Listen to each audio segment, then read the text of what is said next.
I look back at my life, and all I see are the messes I made. I can do one thing right with the time I got left. I can't do it alone. You'll no longer be beloved celebrities. In the fewest of ways. You will be wrathful gods. That doesn't sound good, Ashley. Oh, yeah, no, Ashley. Sorry, Ashley. This is insane and desperate, even for you. Well, insanely desperate's where we are, don't you think, love? Let's go. That's a spirit champ. Who wants a creamy, delicious milkshake? Run!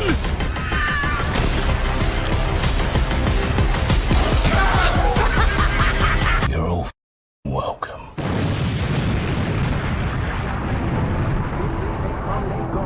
Saturday through Sunday, Monday through Sunday, yo. Maybe I'll love you one day, maybe we'll someday grow. Till then, just sit your drum on that fuck runway. I can't be your Superman, can't be your Superman, can't be your Superman, can't be your Superman. I can't be your Superman, can't be your Superman, can't be your Superman, your Superman, your Superman. Soldier Boy tough. Hey, I got this new dance for y'all called Soldier Boy. You just gotta punch, then crank back 3 times from left to right. Soldier Boy, I'm in it. Why me crank it? Why me roll? Why me crank that Soldier Boy? That Superman now why me crank that Soldier? Now why me crank that Soldier? Now why me crank that Soldier? Now why me crank that Soldier? Now what? Soldier Boy, I'm in it. Why me crank it? Why me roll? Why me crank that Soldier Boy? That Superman now why me crank that Soldier? Now why me crank that Soldier? Now why me crank that Soldier? Now why me crank that Soldier? Now what? Soldier Boy, I'm in it. Why me in it? Why me rock? Superman that yeah, why me crank that RoboCop? Super friend, now why me jocking on them, hate them, man. When I do that Soldier Boy, I lean to the left, then crank that thing now. I'm jocking on you, I'm jocking on you. And if we get the fight, then I'm cocking on you. You catch me at your local party, yes, I crank it every day. Haters get mad, cause I got me some bathing days. Soldier Boy, I'm in it. Why me crank it, why me roll? Why me crank that Soldier Boy, that Superman now why me crank that Soldier? Hi, hello. Y'all, the technical difficulties be trying me, but it's all right. Let me know if I sound okay and if you guys can hear me. We are here to discuss The Boys. The Boys season 4. Y'all, I love this show. I've seen a lot of y'all under my posts like, you watch The Boys, Tara? Absolutely. I've never reviewed it or anything, but this is, one of them shows I just want to watch and not talk about it. Just want to keep it to myself. But I felt like we needed to discuss it this go around. Now, of course, I am not here by myself. I have some lovely guests backstage and we are going to discuss it together. Not one to waste anybody's time.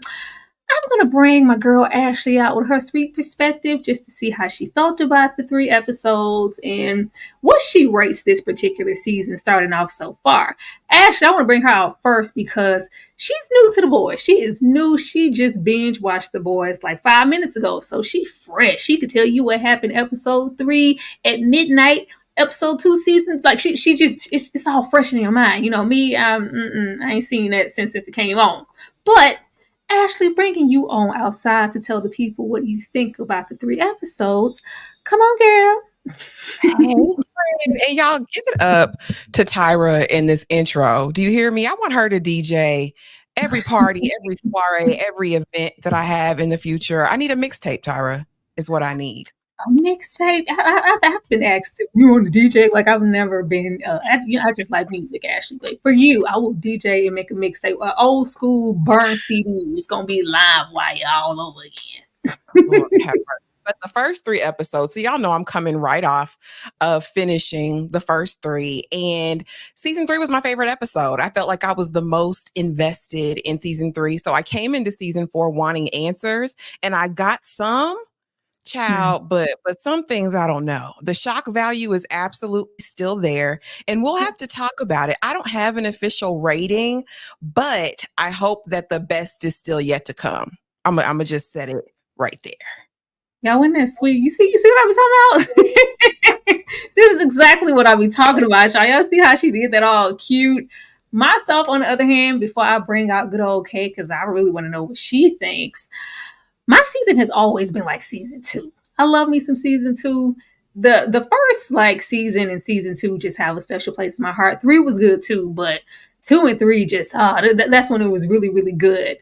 These first 3 episodes did not they didn't captivate me in the way that the past season have, like right off the back, like instantly. I'm like, oh my God, I can't wait to see what happens, and really giggity for that episode 4. I'm gonna need a little time. I'm gonna need a little time to settle with it, but the boys never disappoint, so I'm gonna be patient and wait on it. But rating, I'm gonna rate this 1 out of 10. I'm gonna give it a 6. That's the best I can do for right now.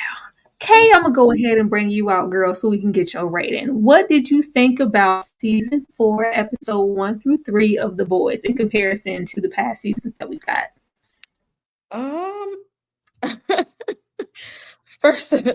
First of all, they did not scale back on the gore at all. Okay, they not holding back. I said, why is Vicky Noonan's daughter straight out of Resident Evil? That's a Resident Evil child. What are we doing here? But I love that they brought out the gore. I want to see what they're doing with Jeffrey Dean Morgan this season. Because I said Negan! So, but he ain't been doing too much. But I need to see what I need him to have a good purpose for being there. Let's use him. How are we using him? It's never a good moment when you see Negan. As soon as I saw it, I was like, okay, he plotting. It's the enemy. Run, Butcher, run. It ain't no friend. It's not a colleague. It's a red flag. Like, it's never a good sign when you see him. So I can't wait to see how they utilize him either.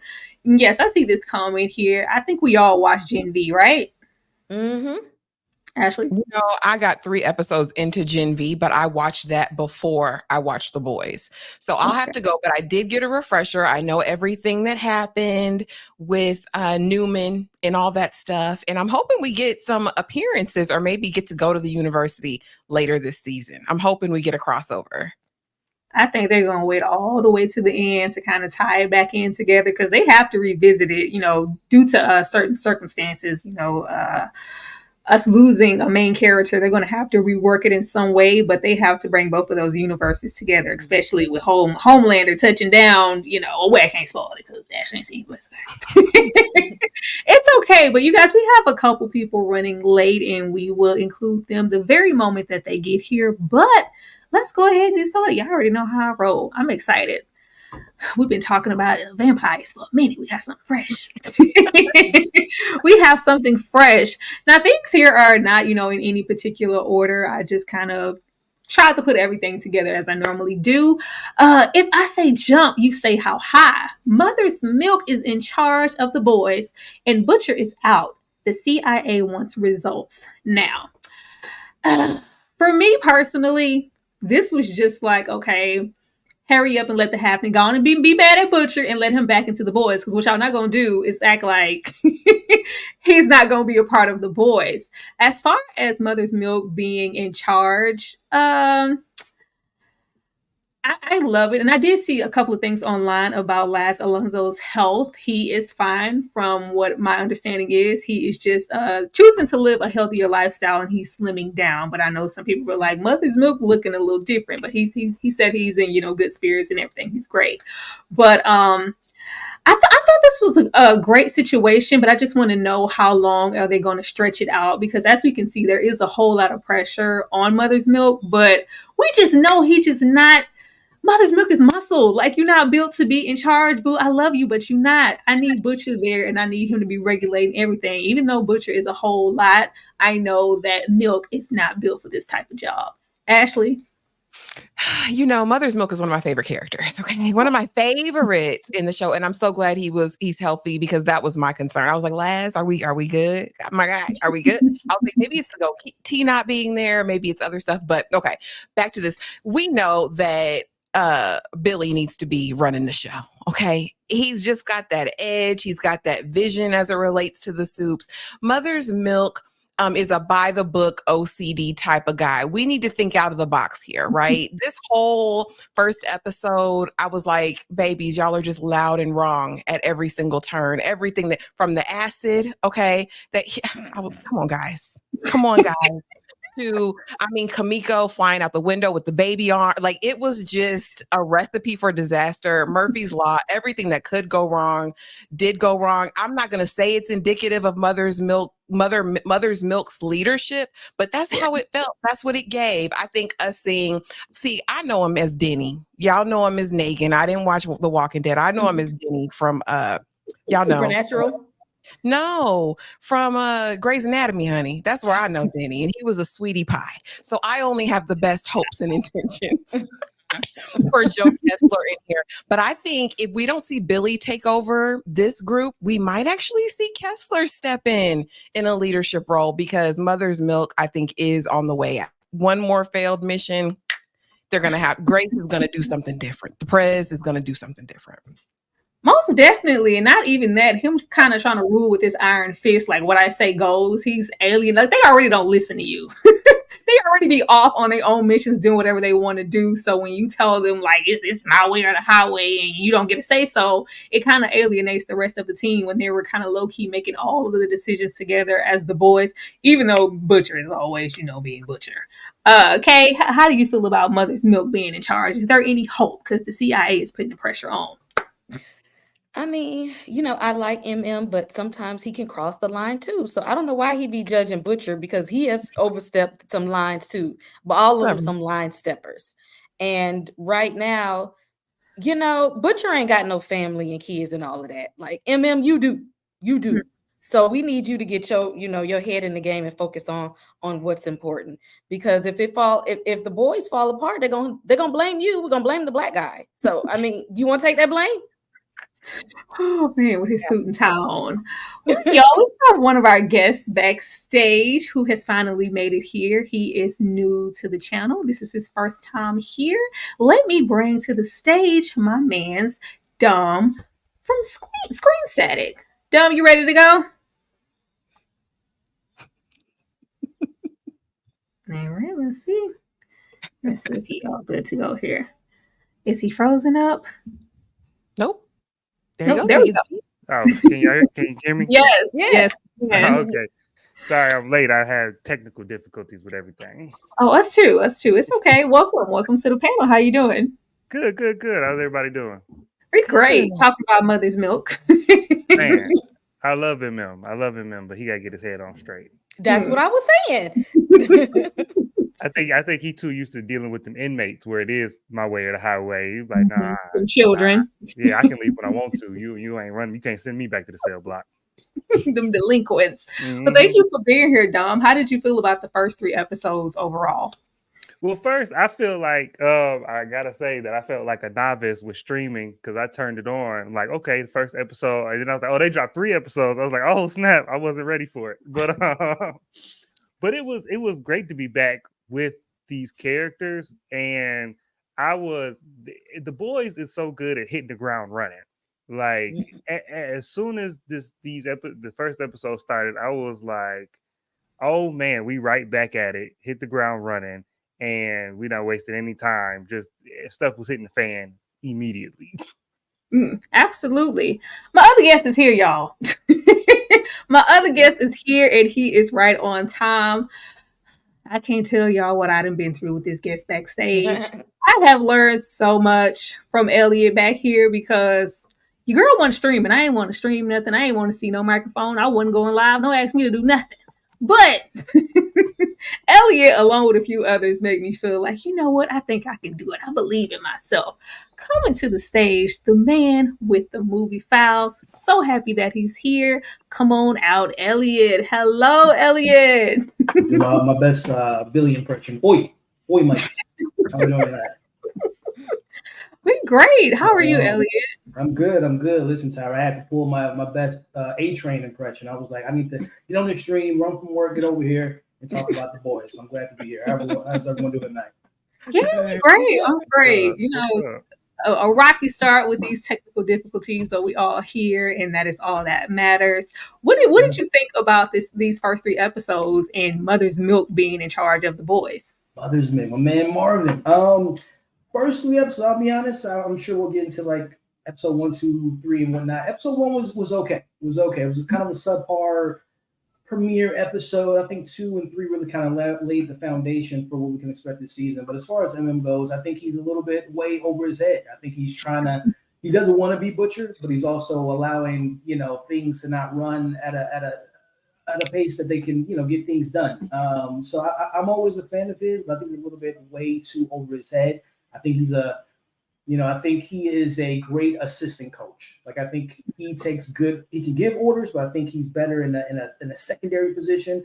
It's really kind of flourishing a team, but we'll see what comes of him. Because I tell you what, I know he's happy that Ty's not around, laying the pipe on his wife. So, but we'll get into that.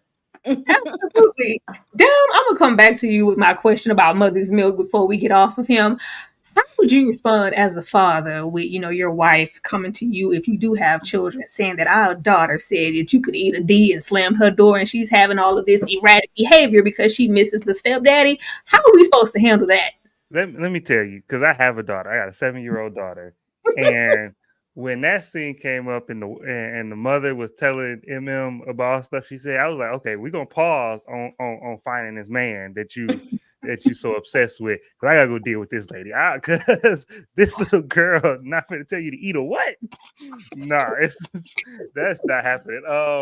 But I get it in the sense of like when you a father, or I feel like when you a parent, period, you have to like balance being, because your kids coming from a different perspective. They don't have the world context that you have, so you have to like grade on the curve a little bit. And it's like, all right, I get it, because you got to understand that everything for a kid is the end of the world, and so because they haven't dealt with anything yet, and so I get it. But no, we're not having that. And it was funny because I was watching this episode, and that morning I was talking to my wife about our daughter, and I was like, because she was having a temper tantrum. And it was legitimate. She was legitimately upset about something, and it was okay. But I'm like, but she was giving my wife lip. And I was like, we got to have a separation between, you can have emotions and deal, and your emotions are valid, but how you deal with them is totally separate. And so we got to have a separation between that and the parent. But I think for the show's purposes, I think that was just supposed to be funny. It wasn't funny to me. I'm a parent. You better get on my face. I'm like, what you gonna have? And I hate, because like I like shows with just good characters, so I try not to put race on it unless it's necessary. But I was like, why you gotta have the black dad gotta deal with the lip? Like, we don't do that over here on our side of parenting. We don't put up with that. But it was. I thought it was supposed to be funny, but I was like, that did stand out to me. Absolutely. And I think I'm more over there with Elliot in the slow start of not even just the first episode, just like the first 3 episodes overall. The way that the past seasons have impacted me, like upon arrival, like the first, I'm like, oh, it just, it does something to me. This did not, and it's concerning me. It's concerning me. Like, there's, those staples that we love from the boys are still there, but I would be lying if I was just like, oh, these are the best, episodes so far. They were absolutely not. And I hope we don't stay here too long with Mother's Milk trying to bar butcher from the boys. Like, stop playing. We already know where it's going. We already know where this is going. Let my man's back in. But getting all the way away from this and Marvin leading the ship, we get here. The Matrix wanted Inception opening. Now look, I loved it. As soon as, they hit the Trinity, I need an exit, I need a door, I need a window, I need a way out. It was very, very Matrix. I love that. But we are trying to infiltrate the untouchable Vicky, and we're dealing with her being in debt to Homelander, and we also get to see, so I put she was a xenomorph. We got to see, these tentacles come out, that V shot that she got last season taking effect.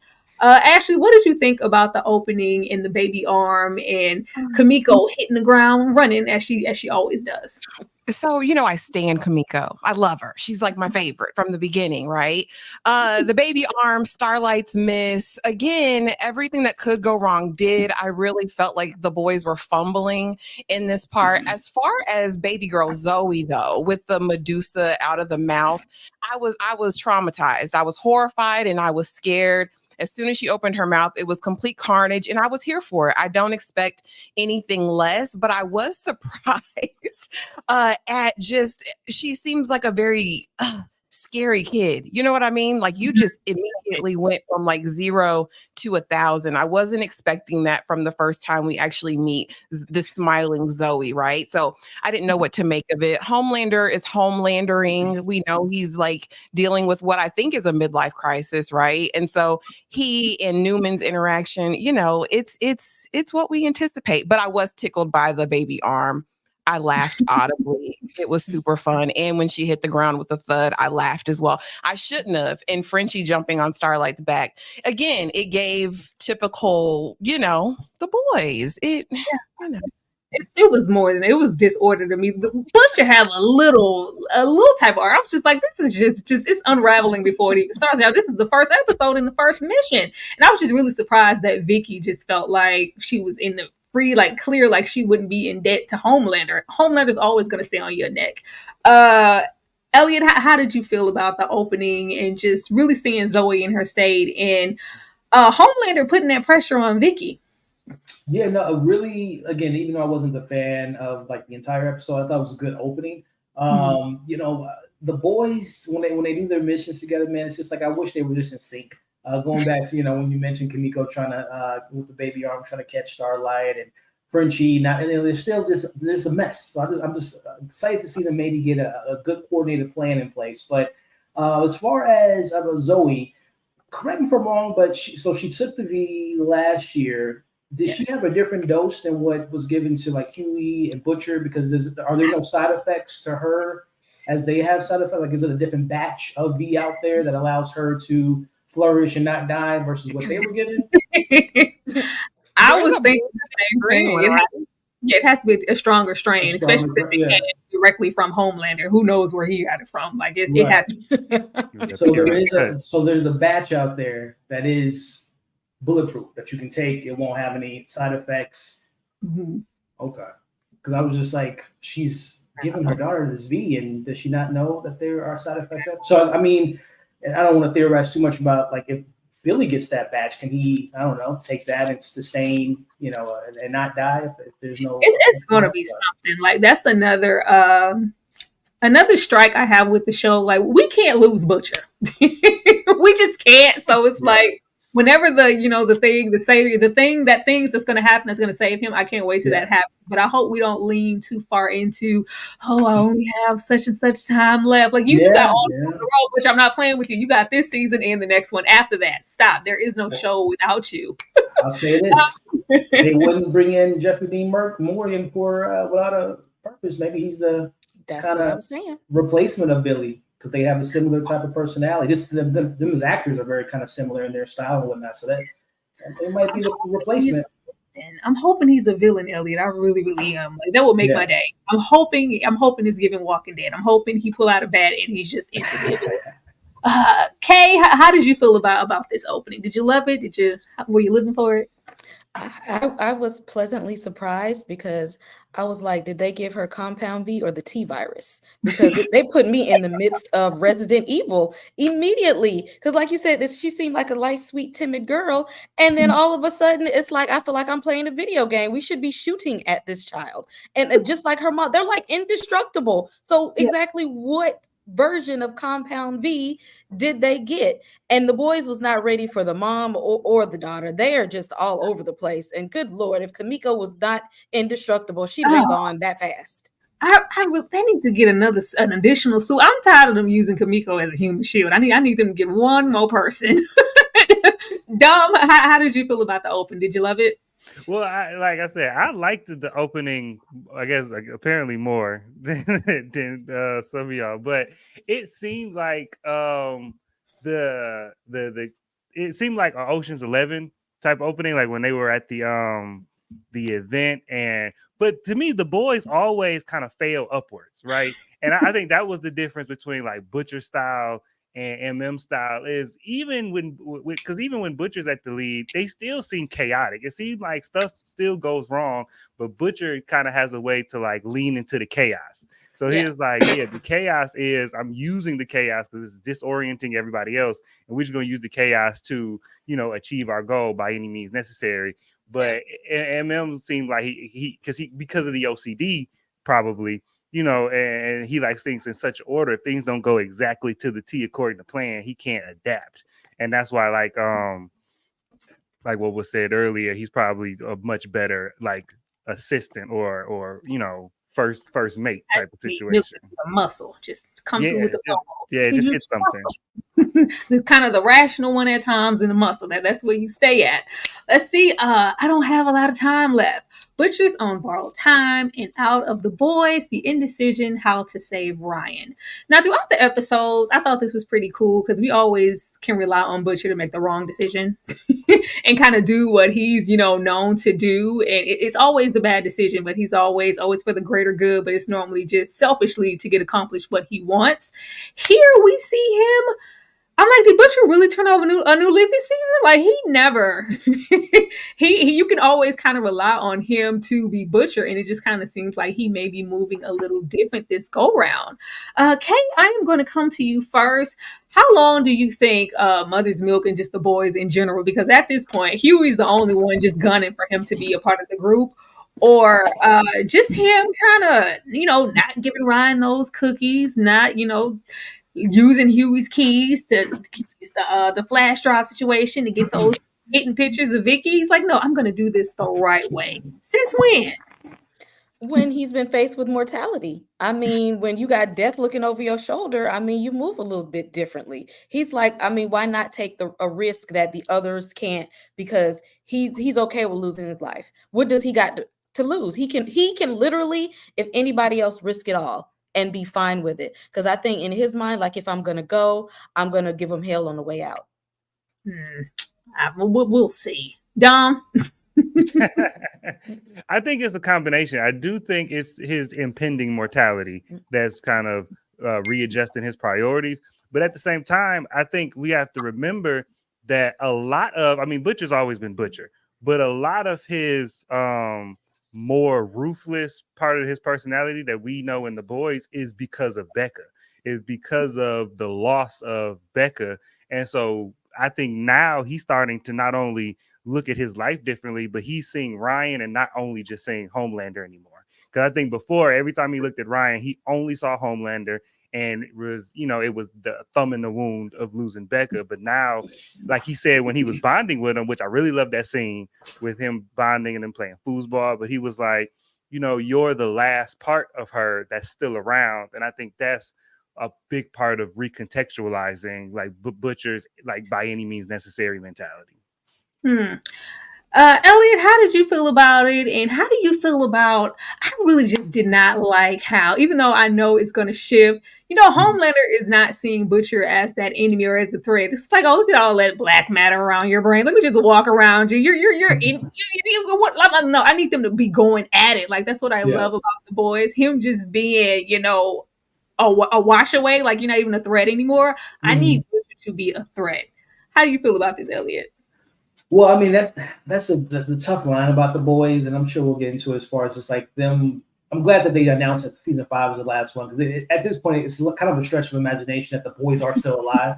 That they haven't been killed. Like I always have to put that in the back of my mind. Like, let's just go along. Because obviously, if they weren't here, you have no other side of the show. But I mean, I think Homelander, in a cynical way, it's like the yin and yang Batman and Joker type of situation that he's gonna always have Butcher around just to kind of be that motivational factor to him, because as we saw in this episode, he's bored with life. He's peaked the mountain of VOD. He has all the fear that he wants, at least from some people. So I think Butcher is just like something that's just like, this is the antagonizing person that pushes me, that can get under my skin and push my buttons. So it is going to be interesting to see how they come ahead, because they still have to have that big fight that they want to talk about. But who's to say they teamed up last season technically with them taking out Soldier Boy together? So who's to say that they might not team up again if Ryan's life comes to play, and whether that's Joe or Grace or someone else comes to the matter, or even Sister Sage, they might have a partnership alluding to each other. Or Victoria,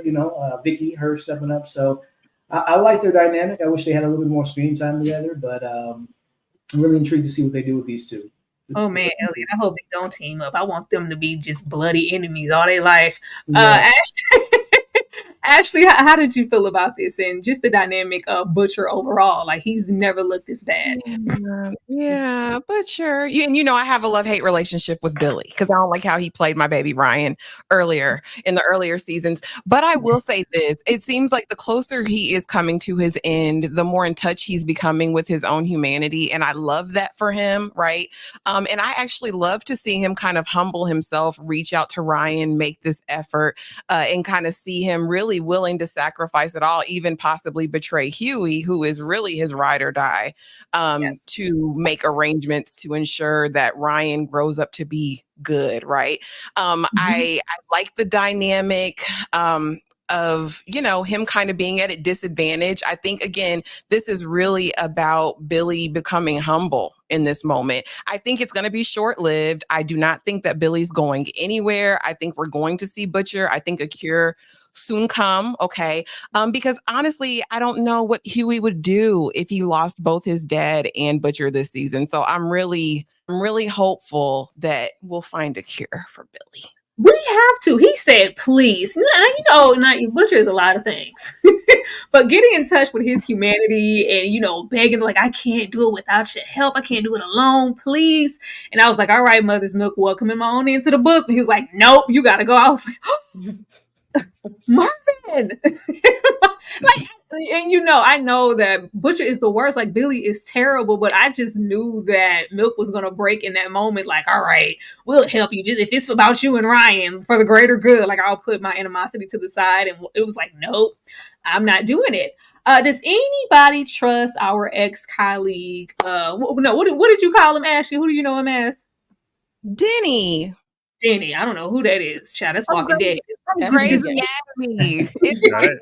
That's Daddy Winchester. That's Dad from Supernatural. Does anybody trust him at all? Because I don't. Hell no. Not in the slightest. Any particular reason why we should trust him? Because he's just kind of brought in, and the way that he just kind of sought him out, he just kind of popped up on Butcher like, well, yeah, you should do this. It's like he's kind of finding him at his lowest point to where he doesn't have anybody. So let me kind of monopolize this person to try to save Ryan. I'm like, no, I think he has an ulterior motive because Butcher is making it clear we're saving him for this reason. It's not for him to be a rival or save the world or suit up against Homelander. It's not that. I don't think this is going to work. Does anybody see this going any other route? And how did anybody feel about because we have him talk. First, I thought he was talking to us when we have Butcher. Like, don't start with me. I'm in bad shape. Don't even start. I was like, oh, he's talking to Becca. Then I'm gonna come to you first. How did you feel about him talking to Becca and just the likes of him teaming up with other sources because he does not have the boys, even though he's still there.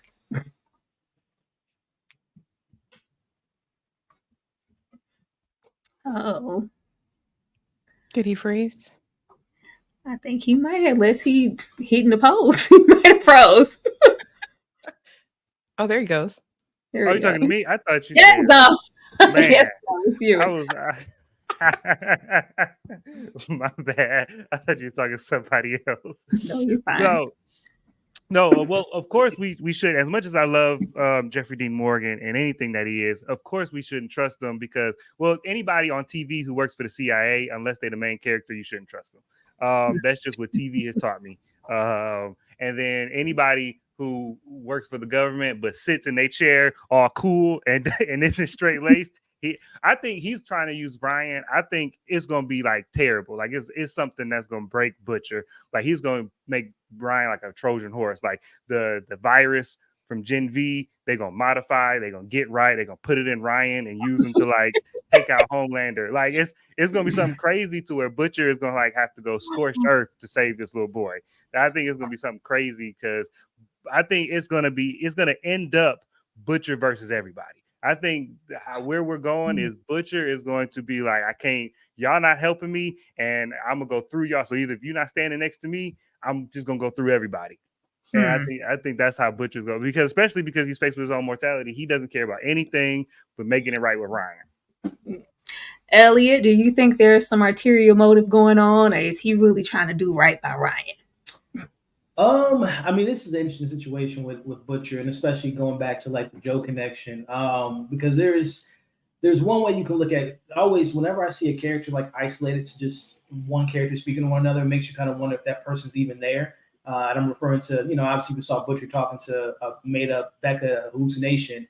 We haven't seen Joe interact with anyone else than Butcher. And they alluded to something happened 11 years ago that he saved his life. I don't know if he actually did save his life. And it's almost like that good angel, bad angel discussion that he's really, Joe's not even really a person. It's like his subconscious of like, this is the evil side of telling him this is who you used to be. You need to go back to that old Butcher to get it done. So it'll be interesting if we finally see Joe talking to someone else other than Butcher, because right now I'm thinking that he might be that not guilty conscience, but like that the devil on the shoulder telling him to do the bad thing, which is killing all the Supes, make Ryan into a superhuman, super villain to take out Homelander. So I'm gonna keep my eye on them to see where that goes with Joe. But outside of that, I'm hoping that Butcher makes the right decision moving forward. But again, like I said, I think Joe is that person that's gonna push him back to just the episode 1, season 1 Butcher, where he was ready to kill any and every Supe, no matter what. Because he's changed since we first met him. He hooked up with Maeve. He now has a stepson that's a Supe. Working with Supe with Starlight. So he needs that devil on the shoulders kind of poke at him, like get back to that old Butcher. Oh, Elliot, that's good. That'll make a lot of sense for Butcher. That would and I was wondering, I'm like, why isn't he interacting with anyone else in the office space or taking him into? He's always like going one off somewhere, and then the only other time we see him is in Butcher's home. I can get with that. Ashley, I think seeing Kessler, I think he's a representation of who Butcher was. And so I definitely think it's definitely going to be Joe versus Billy this season. And I think it may be, I think Dom said it, a scorched earth scenario, because just the way that Billy was about getting, retribution for Becca, I think he's going to put that same energy into saving Ryan. And I think Kessler is who Billy was before. Soup's got to go by any means necessary. So it'll be interesting to see how that goes. But I think what they'll have to do, because Billy's at a disadvantage, at some point pretty quickly, they're going to have to level the playing field. Otherwise, it's not really going to be kind of a fair fight, right? So I'm like, okay, how's this going to work? How is Billy actually going to be viable enough? He's getting sicker every moment. He's bleeding from the ear. You know what I mean? So I'm just wondering what they're going to throw in there to kind of balance this out. But I definitely don't think they'll be in alliance or allies at all. I think this is definitely going to be a situation where he wants to make Ryan a war machine or something. Yeah. in case, speaking of his ear leaking and that thumping in that temple, the moment that he decided to make the right decision with sending over those files to Vicky, it went down. I'm like, okay, this better not be a Grinch situation. Like, oh, Butcher's heart grew 5 times larger just because he's been doing the right thing and now he's healthy again. Kay, what do you think about this situation? And just that thumping in his temple just going down slightly because he did the right thing. Is he doing the right thing for the right reasons, or does he know that he's trying to do better because he's about to die? Like, you have to think about what the motivation is here. Because if he wasn't faced with mortality, would he actually be doing the right thing anyway? Butcher. Exactly. He would be just like Negan over here. And honestly, I mean, if you really think about it, he might have a point. Like, what if Ryan grows up to be just like his dad? We don't know what he's going to be like. What are they going to do? If he's saying, like, if we don't intervene now, which we could actually intervene now, if we leave him in Homelander's hands, we're going to have a problem on our hands. I mean, he kind of right. Absolutely.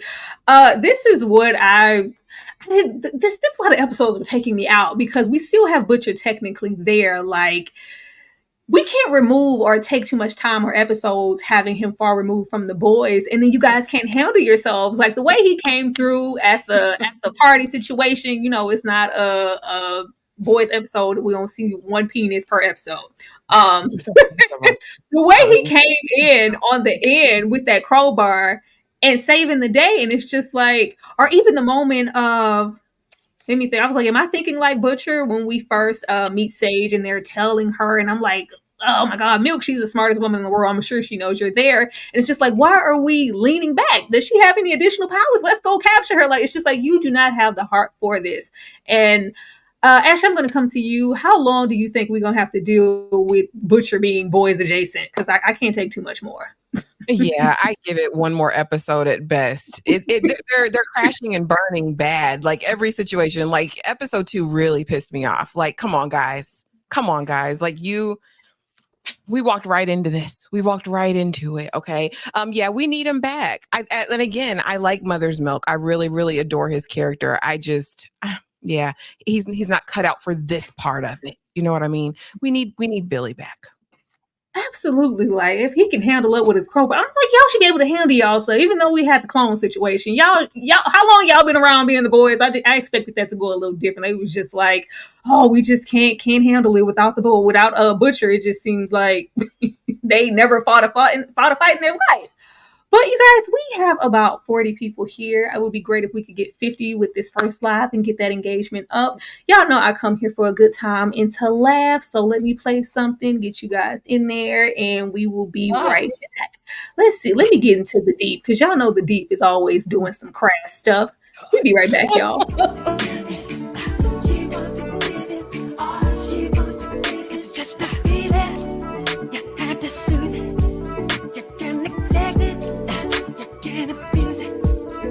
Just desire, you cannot waste it. Then if you want it, then I want you to taste it. She wants to give it, she wants to give it all. She wants to give it, she wants to give it all. She wants to give it, she wants to get it, yeah. All she wants to give it, yeah. She wants to give it all. She wants to give it. One thing in life you must understand. You choose to trust woman. Just open the door and you will see there are no secrets. Make your move, set me free. Because there's something about you, baby, that makes me want to give it to you. There's something about you, baby. Just promise me whatever we say, and whatever we do to each other. For now, we'll make a vow to just keep it in the closet.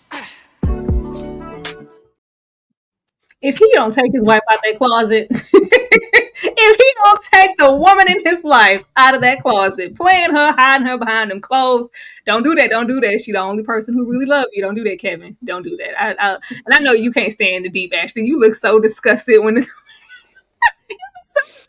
the video played. I love it. He's a predator and he's disgusting. And I was mad at Sister Sage, but we'll get to that later on. I can't wait to get you guys' opinion on Sister Sage. Getting into Homelander's midlife crisis. This is all for Ryan. Gray hairs, the state of Ryan's disposition, inner demons of rejection. We're getting into Homelander getting older, collecting those gray hairs in a jaw. And it is just like, I can't believe we got this far to have a midlife crisis. And what was taking me back this entire situation with Homelander is right off the bat, oh, this is just too much. There's no combativeness in the 7. Like, y'all do whatever I say. I need, like, anybody who's ever challenged anything you said in the past were dealt with. Now all of a sudden you need a challenge and everybody's just so complacent. But Elliot, I'm going to come to you. How did you feel about Homelander dealing with those inner demons and realizing that he is getting older? Best villain on TV getting older. Yeah, no, it's an interesting concept. Again, he's just bored with life. He's now running VOD after Edgar being out of there and hiring Ashley to be just kind of a yes woman in that position. And he's looking for a challenge. And I think this, and I'll tell you right now, Sage, her new addition, she's obviously, she's with the bad team, but I think she has her own little secret motives behind the scenes. But she challenges him. And I like the dynamic. They're my favorite dynamic in the first 3 episodes so far. Just how she tells him how it is and how to, come up with this plan to do a full takeover. So I love what they're doing with Homelander so far.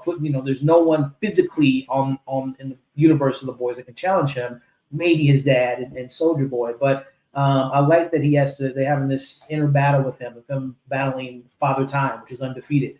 So I'm liking what they're doing with that.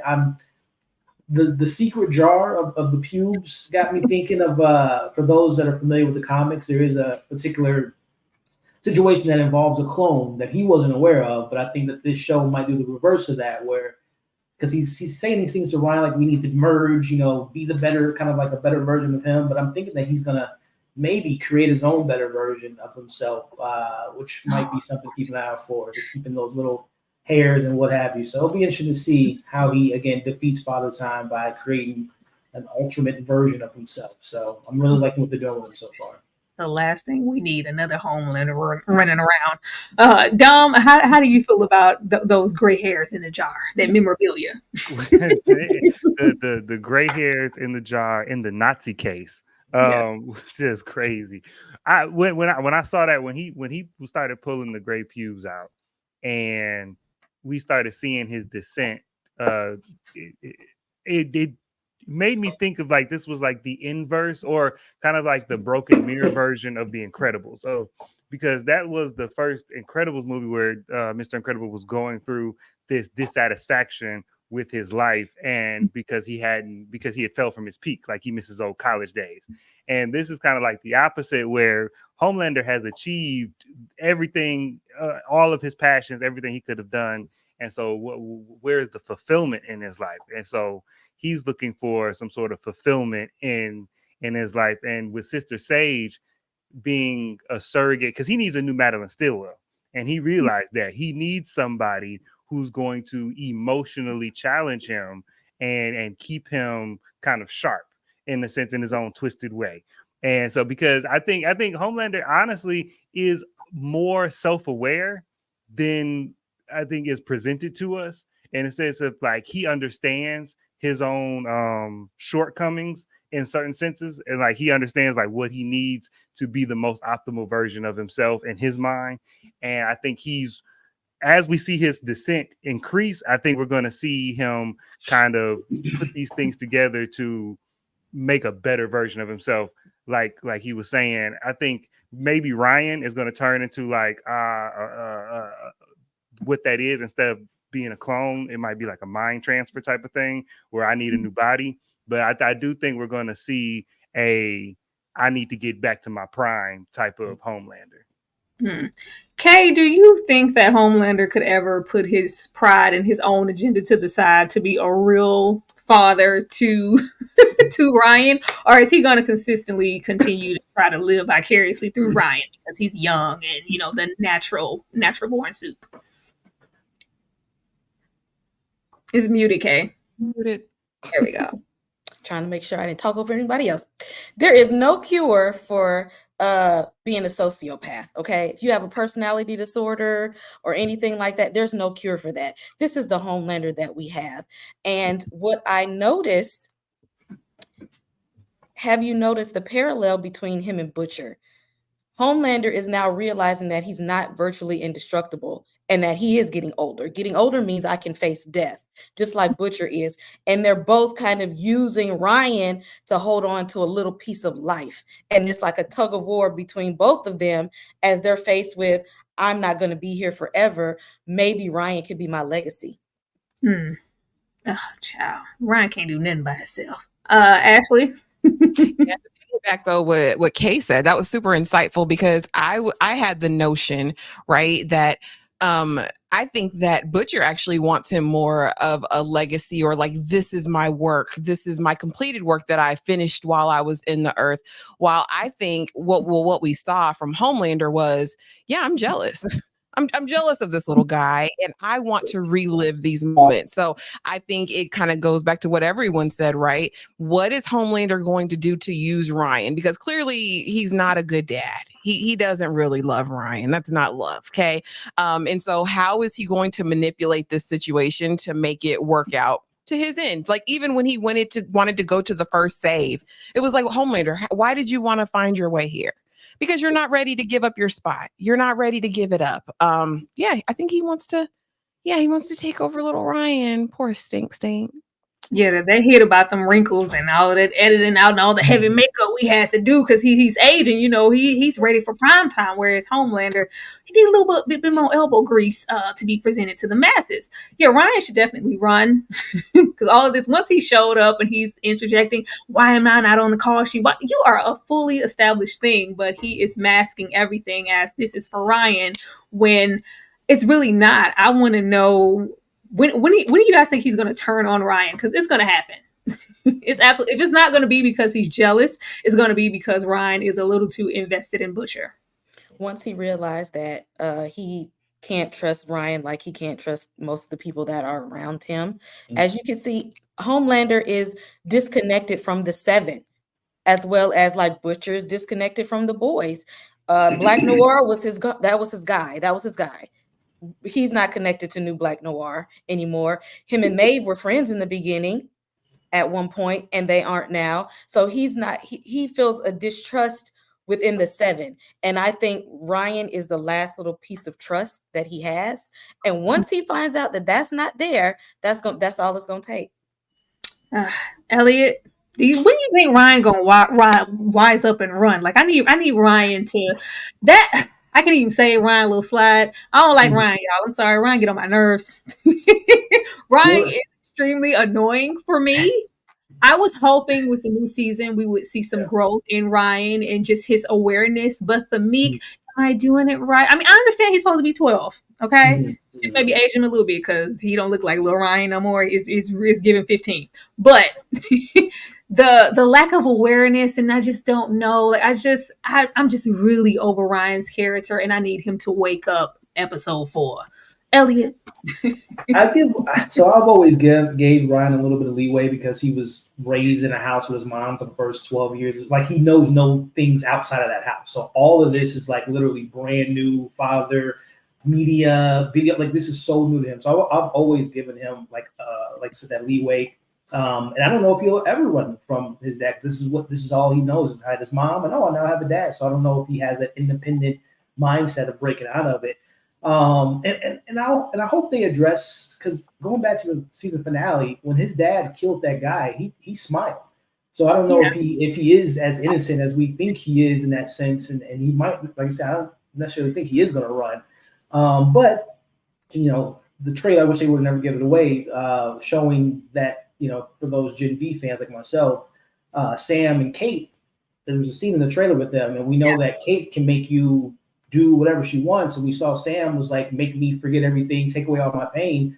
I wouldn't be surprised if Homelander has Kate come in and do that to Ryan. Remove your attachment to Butcher, remove your attachment to caring about humans. So he might force that thing on him where Kate makes him be more like him. But like I said, he might not have to do that because, like I said, I think there is something in Ryan that enjoys some of the stuff that his dad does due to the fact that he smiled when that guy was murdered last year. So I'm very, very intrigued to see what they do with him. And I hope it's not just he wants to run away and go to Butcher. I hope there is that gray area where Ryan maybe does enjoy some of the darkness because he does. And then Negan will be right.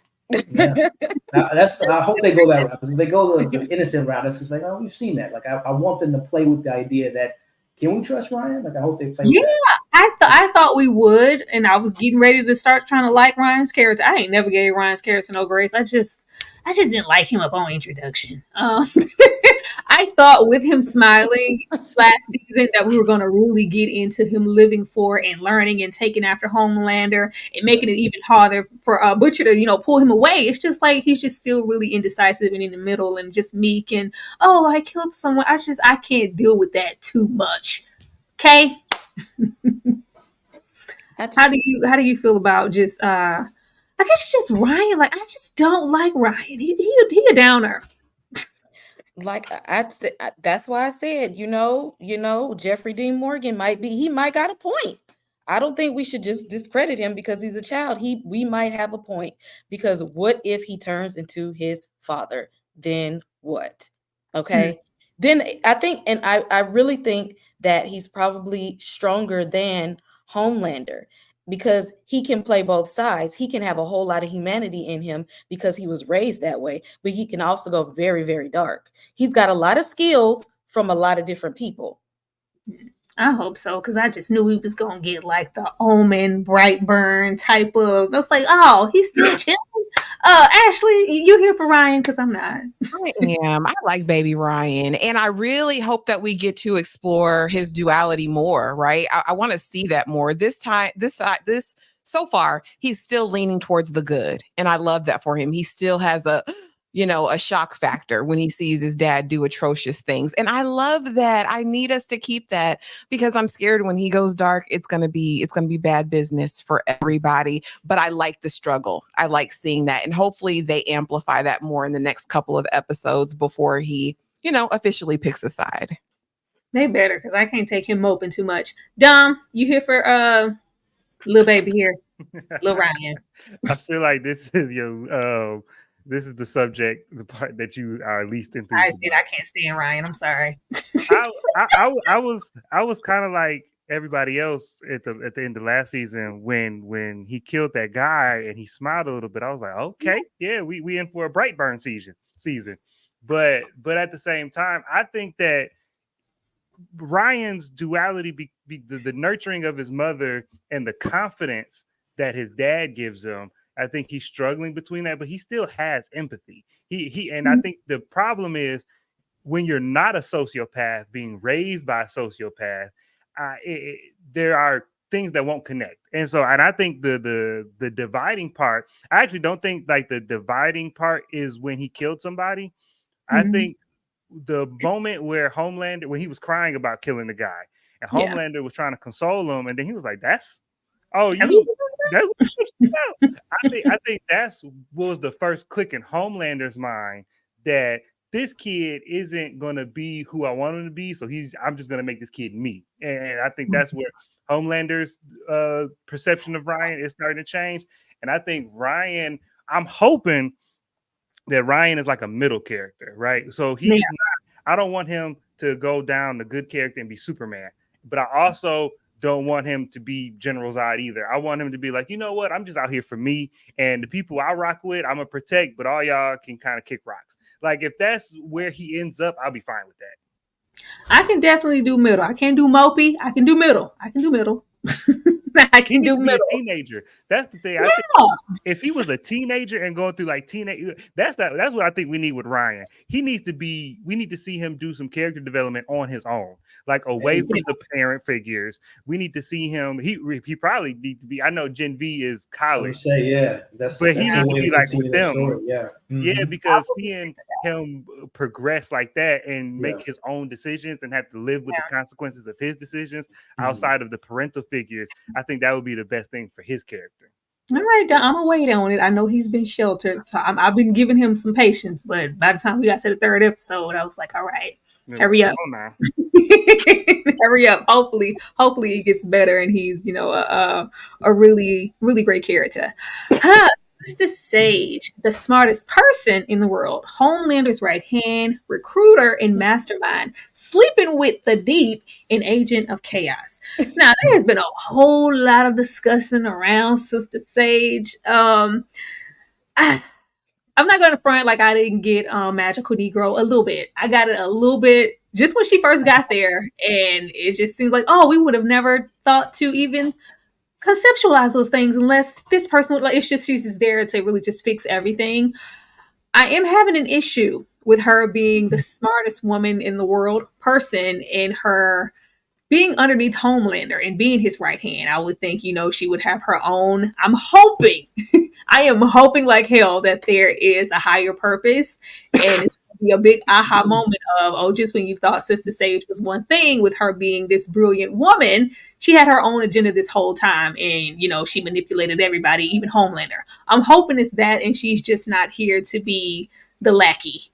Ashley, I know you had a whole lot to say about Sister Sage. Yeah. So. Because it wasn't like approaching Magical Negro. That's exactly who she was to me in my mind. As soon as I watched it, I was like, oh my Lord. So now that I've had a day though to sit with it, okay. And I've just peeped how she's navigating, right? The Caesar reference. I'm like, okay, so maybe she's Brutus. I can get behind a Brutus in this situation. As long as she has her own agenda, I'll stick beside Sister Sage. But if it's all just about her proximity to Homelander and what she can do for him and how she's going to navigate for him to serve his purposes and clear the road, I can't get behind that. But again, we're early in the season, right? This is satire, and I will give it up for the boys. You know, it took me a long time. This is one of the best series that I've seen demonstrate what satire really should be. And so, I mean, I'm watching. I got my eyes peeled. They're open, right? And I'm gonna give my good sister. Okay, I'm gonna give her a chance. I just listen. I need it. I need her agenda and plan to come clear in the next 2 episodes. Okay, the next 2. It has to be. Kay, how do you feel about Sister Sage? Do you feel like she has her own individual agenda? And how did you feel about her sleeping with the Deep? And why do you feel like she slept with the Deep? In my mind, because I'm like, she has to have her own plan. If you're the smartest person, you have to have your own agenda. You have to have a plan B, C, and D.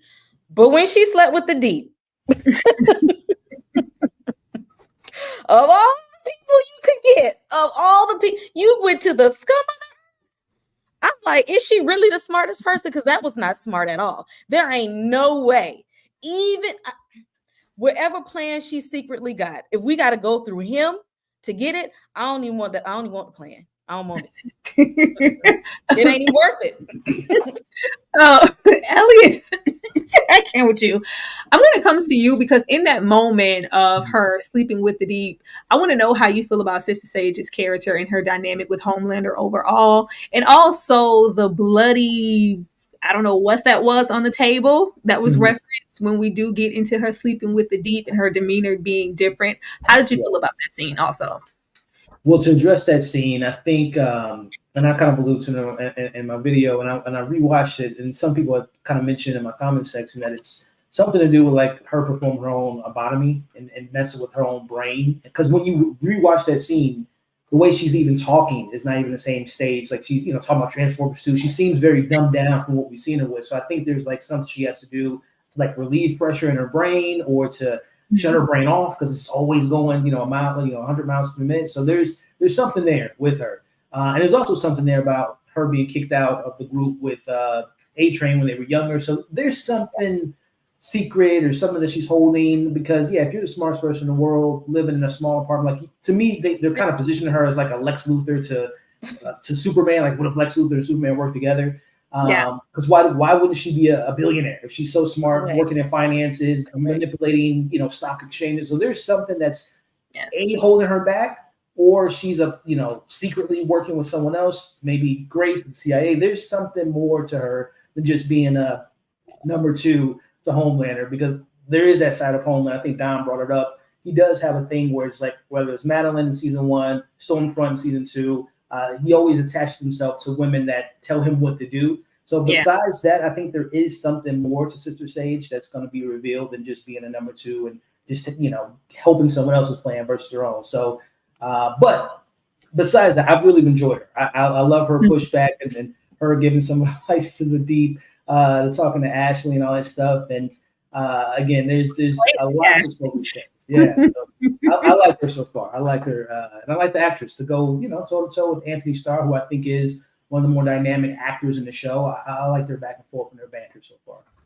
Oh yeah, I love that. And she's extremely self-aware about her position here or just in the world as a Black woman. So I know that there has to be just something bigger happening.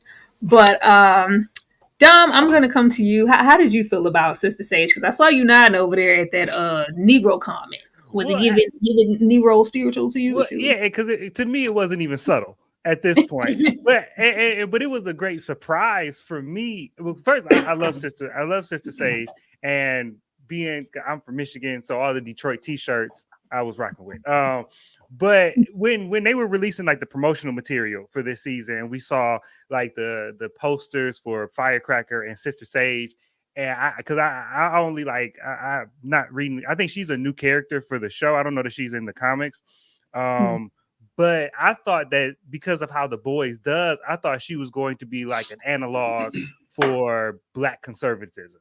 And I thought she was going to be like a superhero Candace Owens type of character. That's what I was expecting. And so when we meet her, and she is the textbook definition of a magical Negro, she has no personal ambitions. She's only there to help the main character, white guy. I was like, okay, so, and then when we ended and she's sleeping with the Deep, I'm like, the motivation for her sleeping with the Deep, I think, is going to tell the rest of her season. Because if it was some emotional thing where this is just you was here at the right time at the right moment, then I'm like, okay, well, maybe she isn't as interesting as I thought she would be. But if we see the aftermath of that, and this is just one chess piece along to destabilize something, to build her own thing, and she has her own motivation, and she's just putting all the pieces together, then I'm gonna be, because I really like her character. I really like how she portrays it. And they got me already once in these 3 episodes, because when we were talking earlier about Butcher and MM following her, and we kept seeing these texts about 9 p.m. in Deep's room, I was like, she kind of slacking. Like, it shouldn't be easy to figure it out. But then when they walked into a trap, I was like, okay, so she is at least smarter than everybody else on the show so far.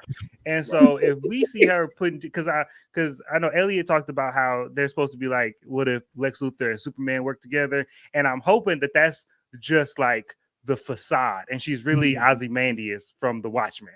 And it's like, yeah, and it's like, by the time I tell you my plan, it was done 5 minutes ago. Like, that's what I'm hoping that she is. She has to, because if she knows, like everybody else know, any woman who has attached themselves to Homelander, they're all dead. So she has to have a plan. To your point, I hope that she's keeping tabs. Like, I hope that she is having something as a safe, fail-safe for, we got Homelander instructing the Deep and A-Train and Noir to kill these 3 men, and just keeping tabs, because we all know Homelander's going to eventually turn on her. She has to have something up her sleeve. Like, there has to be. I don't think she's as straightforward as the show might want to present it. Now, we do have some of the more funny moments in the show. I do have to ask you guys' opinion on it, because it's me, and we love Firecracker, and we got a clone situation, but we also got penis, pink eye, and parties. Actually, I'm gonna come to you first, because I just love you. How did you feel about the scenes in this clone we got, and him let's say giving himself some action 5 times over, and him multiplying at the function? How did you feel about that? Okay, y'all know, I'm a little bit delicate when it comes to it, and it did not appeal to my better nature, if I can be quite honest with you. I wasn't expecting it when we opened the sauna room door and we saw what we saw. I couldn't unsee it, right? But then when he got the pink eye and he's in love with Firecracker, it was a little bit traumatizing. I will say, Prime Video, you guys did your big one, because I saw the nod to The Marvelous Mrs. Maisel. If you guys have not watched at least the first 2 seasons of that show, are really, really good. And I thought it was cute. She was having her bat mitzvah, and they come in and bust up the party. As far as Firecracker is concerned, I can almost deal with a supremacist, fringe, right-winger, as long as they have the courage of their convictions. But knowing this is all a scam and a front, I'm like, come on, Firecracker. Like, come on, sis. He put up a great fight. Her little guy put up a great fight. He multiplied over and over again. I said, okay, what happens to the original? And then they go, oh, Prime or the original, whichever. And then they all drop. Hey, it was a moment. But again, another failed mission without Billy. If Butcher hadn't have been there, they'd have been toast. Yeah. Kay, were you here for it? I love this. I don't know how you could watch and binge all the seasons, Ashley, and not expect to see this kind of behavior in The Boys. Like, if it didn't happen in the show, I'll be like, what's going on? We ain't gonna get no nudity, no penis, no butt shots, no nothing, like no grotesque situations. It has to be there. Kay, how did you feel about that pink guy and Frenchie going, no, get away from me. I don't want that ass eye. Get that away.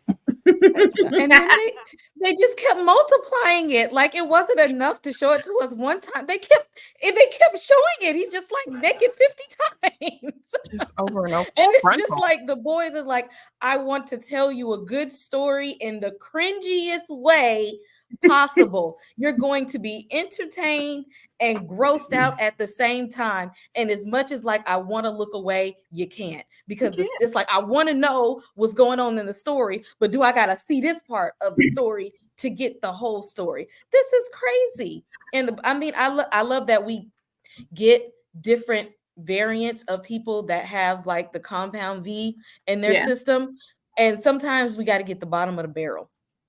Everybody ain't, Homelander, everybody ain't Queen Maeve. Some of us are just multiplying and being nasty. Was it me, Kato? I mean, the behavior was bottom of the barrel, but you cloning yourself could be a really essential power. And I thought so. I was like, was he using his power for good? I think he could have been up there. He could have been over with the 7. He could have been the 8. He couldn't have quite been in the 7, but he could have been like the 9th, 10th situation. That was a useful power for you to be using it for your own little sick human centipede advantage. Exactly. He was exactly. That's the first thing I thought was human centipede. I said, you look nasty. Of all the things you could be doing with this, robbing banks and stuff, or just by your lonesome, and you want to do this. Elliot, did the pink eye party do anything for you? I mean, no, it was. I mean, that's the thing with the boys. Expect the unexpected, and that's even though that was completely caught. Like that was not on my big on card to see a the human centipede scene. But that's what I love about the boys. Honestly, is just like obviously when we think we have superpowers, as Kay was just saying, you think people would robbing banks, having these crazy plans. Oh, I can murder someone and get away with murder because I have duplicates of myself. But in reality, there's some sick people out there, and someone would do exactly like he would did, and that's why I love going back to what they were saying earlier, as far as like as you said about the satire of it. It's just like in reality, not everyone's going to use their powers for good. They're going to be doing some really dumb, perverted, sick stuff. So that's why I always love the boys lean into that aspect. But as far as I love going back to Marvelous Miss Maisel. Shout out to Rachel, aka Lois Lane. Pretty soon, but I love the product placement. I think it was in the same episode because we got that, and the Amazon also had when they were doing the Ryan rehearsal. There was a bunch of Amazon boxes that they were rehearsing around. So nice little way to have some product placement in it. But that between the Human Centipede and last year's opener with the Ant-Man scene, it's just like, and we can't forget Hero-gasm. I mean, like I'm always impressed by how much they get away with on television. Or streaming, I guess, because not really television. But Love it. Dog, were you living for the pink eye party? So the boys is I don't know how they keep one up in the crazy, because when they were turning the knob to the sauna, I was like, I know the boys. I've been watching the boys for 3 seasons. I was bracing myself. I was like, something crazy is behind this door. I thought I was prepared for it, and then I was like, thoroughly not ready. But at the same time, I think the boys does a really good job of contextualizing or portraying stuff that, like, from a nerd perspective, when you watch all these superhero shows and all these superhero movies, and they have to, the superhero shows, because everything's PG-13, they have to like clean it up. And so it shows like the real way that it would happen, because we've seen characters in X-Men like Multiple Man who can make copies of himself, but his clothes get copied with him, and it's very clean and it's not gruesome at all. But no, if I was making a copy of myself, it would be painful. My clothes not replicating too, and so the practicality of how they display stuff is always very interesting to me, even though I'm looking at it with like this. But also with Firecracker, I loved Firecracker in the sense that, because I know how she said that you would respect it more if it was like a deep personal conviction that she had, and I'm like, I'm the opposite. Like, I like that she has. I like that she understands the landscape, and it's like, there's a demand here, and I'm going to supply it. I like that. And then in her own twisted mind, she's like, doing a service too.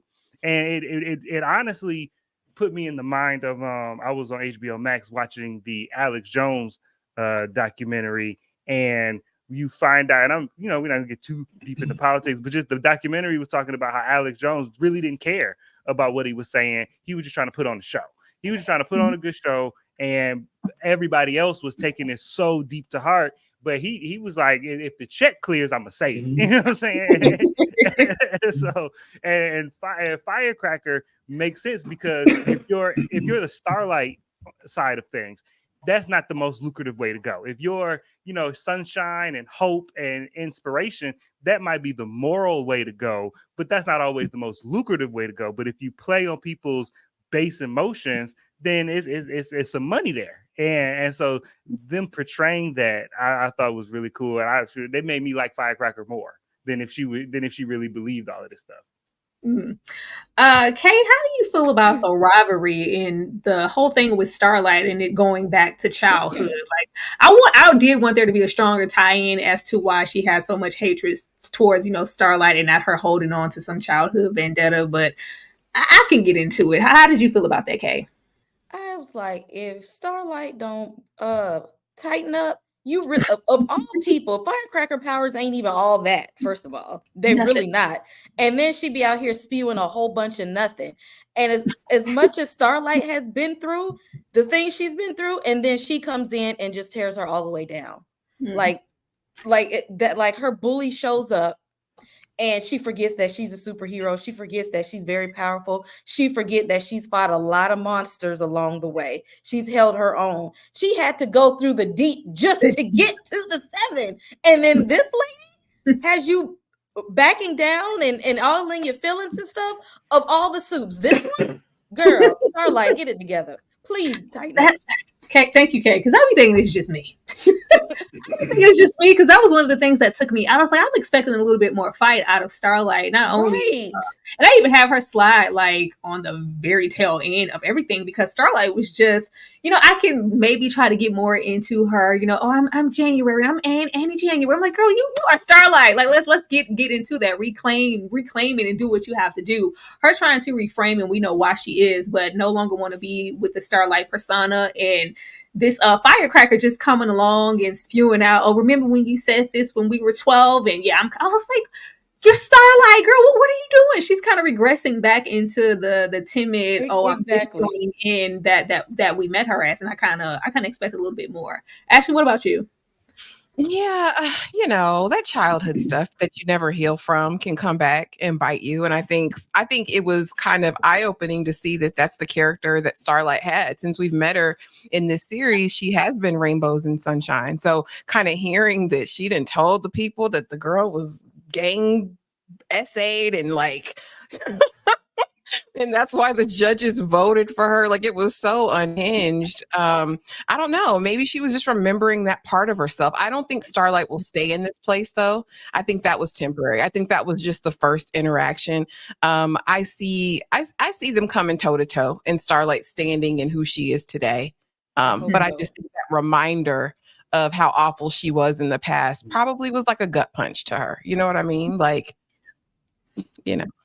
What about you, Elliot? I know for one, I really love how real Firecracker is, even though her little powers don't amount to much. Her power is not, it's not, that's not her power. That's not why they signed her up to be a part of the 7. It's because the pull that she has with the demographic that is, and we see like the social commentary that comes along with Firecracker and those devoted people who are, going to find the kids in the basement and the whole certain stuff you ain't supposed to say on YouTube, the pizza of it all, the pizza toppings and all that stuff. I love that. It's very theorists, all of that.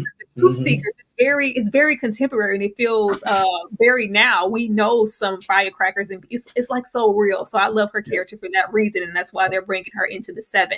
But Elliot, how do you feel about Firecracker and just how essential she'll be in her devotion to Homelander, trying to push up on him? Do you think that he'll utilize her in any way other than her going against Starlight? Yeah, I mean, to your point, Tyra, I'm going to say, like, I really like what she puts into the show, and to the points of the power. I just love how it's like a knockoff of Jubilee and X-Men, which is just so funny to me. But she is, I think Dom said it perfectly. She is kind of the mirror version of Starlight as far as this the darker side of what she used to be. And I like how Ashley said earlier, and this is a theme throughout this show, is like the past is you have to confront your past. Homelander has to go back home to confront his past. Huey has to see his mom, and that is Frenchie has to go back to what he did to Colin's family there. So I love what they're doing. Each character has to have something that they have to go back to. In Starlight, one of her biggest regrets is how her mom raised her. So it might seem on a baseline, on paper level, like, why would she let this person bother her and distract her? But it goes back to just when she was a child, or her mom used to put her in these pageants and force her to do things that she didn't like. So it's that thing that just always sticks to her, and that's what the firecracker does. Something, a small little firecracker that can, blow up in your face. So I like what they're doing with her and how they're gonna go back and forth. And to be honest with you, even though her powers are weak, it's the mind games that she's gonna play with Annie, and I think she's gonna actually have Annie break. I think she's gonna be that one. It wasn't the deep, it wasn't her mom. It wasn't what people were saying. I think Firecracker is going to be that person that's going to push her to the edge, which I'm excited to see. So I like Firecracker a lot. We know what happens when she gets pushed. So I'm really looking at that because she's, the powers are real subdued so far. And you start like, girl, get out there and do what you're supposed to do. Mm-hmm. But we have our first, our new members of the 7, and then we have, what are our old members doing? I love me some Will Ferrell. Like, he sold it. Stop swinging yayo and come back with me to the suburbs, because what A Train wants don't matter. Like, man, it doesn't matter. No, I said it don't matter. It's the hood. We get into the discontent with A Train. I have been waiting for seasons now.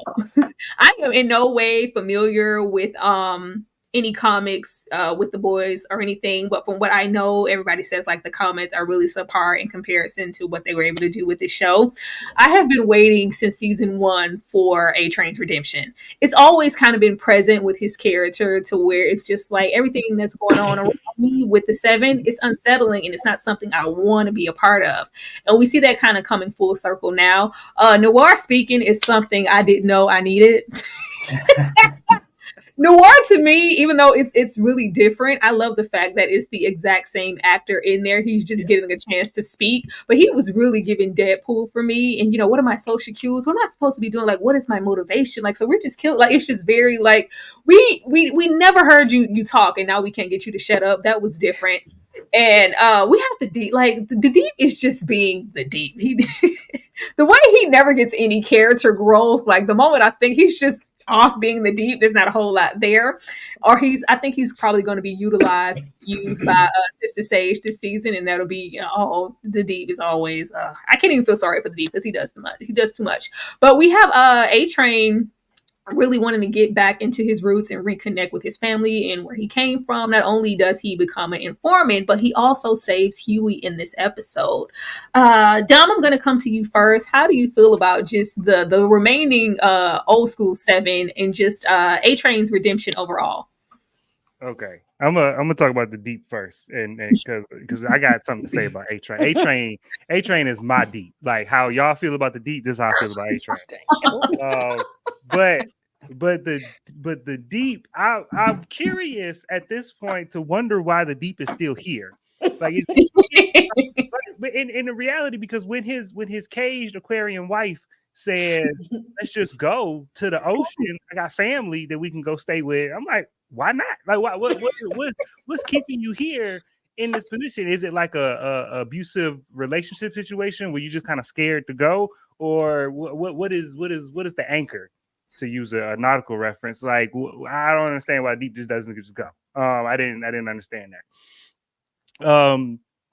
Black Noir is hilarious. The first time he spoke, I was like, "What are we doing?" They just really hired an actor to be out. The depths they go to put up this facade and do anything but be superheroes is hilarious to me. Because does he even have any superpowers, or he just walking around in Black Noir suit? That is hilarious. This raggedy Negro A-Train. And I see it in this season. I don't want him to have a redemption. There is no redemption for A-Train, and maybe this is. And I can accept the psychoanalytic aspect of it that I might be projecting a little bit because the upbringing of me and A-Train might be a little similar, so it's hitting a little close to home. But the stuff that he's done. Yeah, I don't think there's any redemption because to me, you have no character. You have no character. You have no backbone. You walking in the park with your nephews and you spouting the same lies that Vought told you to tell to the public. I have no compunction to feel sorry for you about anything. I don't have a lick of compassion for A-Train. Not one. I don't want him, and I don't care that he's turning an informant. I don't think anything. I'm really with Huey. Like, because you ran through my girlfriend, there is no coming back. I want no parts of you. Well, Dub, we have to have some of the main characters. Somebody has to die this season. I feel like they're going to go out of their way to try to redeem A-Train's character. It's just like, and as soon as he reaches I'm going to go and have dinner with my family. Finally, my brother's forgiven me. Yank, he's going to be out. That's what I think. And that's fine because it's like Darth Vader. You can't have a redemption and then come home for dinner. You got to die now because you can't just be redemption and then we forget about the war crimes. Like you got to go. And I'm a be mad if that does happen and then they put some memorial up for him or they speak about him with reverence. I'm gonna be spitting on the ground when they do it, but I'll take that because he got to go. They're gonna immortalize him right next to Popclaw. Kay, how do you feel? Do you care for A-Train's redemption arc or just the change that we have with Noir? Because Kevin is over there with Ambrosius, need to go run off with his wife and just live his best life and take her out that closet. Lord. He really does. She said, "Are you ashamed of me?" He should be, but I think he's more scared of Homelander because I don't think Homelander will let him leave at this point. I mean, the Deep knows that nobody likes him and he's useless, but I think he's scared. Like Homelander was like, "Go over there in front of A-Train and get on your knees," and he was just like, "Okay." I mean, if you gonna tell me to do, like. And who was like about to let him? A-Train was gonna let him. Exactly. They both y'all scared of Homelander, like for real. But I think A-Train has burned way too many bridges. He's burned way too many bridges, and he knows that he's never going to be able to make up for the things that he's did. He can try. I mean, the best legacy you can live is go ahead and do this movie with Will Ferrell so somebody can like it. Because don't nobody else falling for your foolishness, not even your own family. That's it. You leave a legacy where people can think that you something because the people that know you for real know that you full of shit. Black Noir said he got narcolepsy. Y'all just let him take a nap and call him when y'all need him. Ashley? Well, I'm gonna probably be a little bit nicer. Okay, I'm gonna liken A-Train to Queen Maeve, right? So if we go back to Queen Maeve, I felt like they were both very similar in that they were kind of middle of the road, not taking a stance for good or really bad, but just not really doing anything. And we saw Queen Maeve do the most, right? She was integral in the whole Soldier Boy situation, so that everyone didn't, whatever. But so I'm thinking, if A-Train keeps in alignment, starts helping the boys, he could have a redemption arc. You know what I mean? Now, will he have to be ended? Possibly. I wouldn't be sad to see him go, but I think there's hope for him. I do. I want to believe it. Okay, y'all? I do. Oh, Elliot? Yeah, these are, to address the A-Train of it all, I think none of these characters are actually heroes and all these characters are bad. All of them have done bad things. There's really no good character, like a straightforward, maybe Starlight, but even she might have some secrets that we might learn. So none of them are really. I don't think the show is really positioned anyone like you should be like redemption arc and having a full 180 on the character. But I think in his mind and his character growth, as far as like who A-Train is as a person, I think he's gonna go out and do something heroic in his own mindset. It might not work for everyone in the audience, but he's going to think that he did the right thing or trying to do the right thing. Because the first time we met him, and I love the idea of like, he's always running away from his problems. The first time we met him, he killed Hugh's girlfriend and set it all off, which narratively speaking, episode 3, when he saves Hughie, I think that's a nice little parallel that he saved Hughie and the way he killed his girlfriend, running out of control. So I think there's going to be definitely a redemption arc, at least in the eyes of A-Train goes. The Deep is he's just a bro. He follows wherever it goes, wherever the popularity was. Season 2 when he went and joined the church.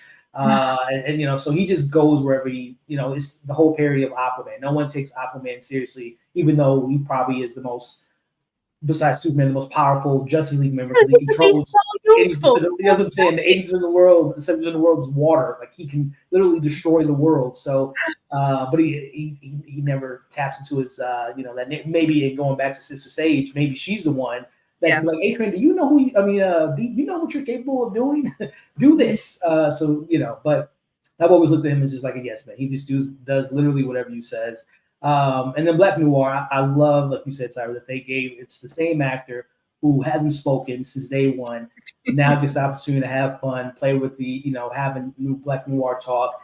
And I'm intrigued to know if the mask comes off, if they're going to do like stunt casting, and even though it's his voice, it's another actor playing him. That was like a kind of Mandalorian situation. I would love to see what comes with that. And I think he does have superpowers, just because the way he, the one punch or one swing with the bat. I don't think a normal human can get that type of force and that blunt force. And so I think he is a suit that just has maybe some powers to a certain extent. So yeah, I'm liking the comedy of them always telling him to shut up. It's just so funny. It's supposed to be he's not supposed to talk, but now he's talking too much. Yeah.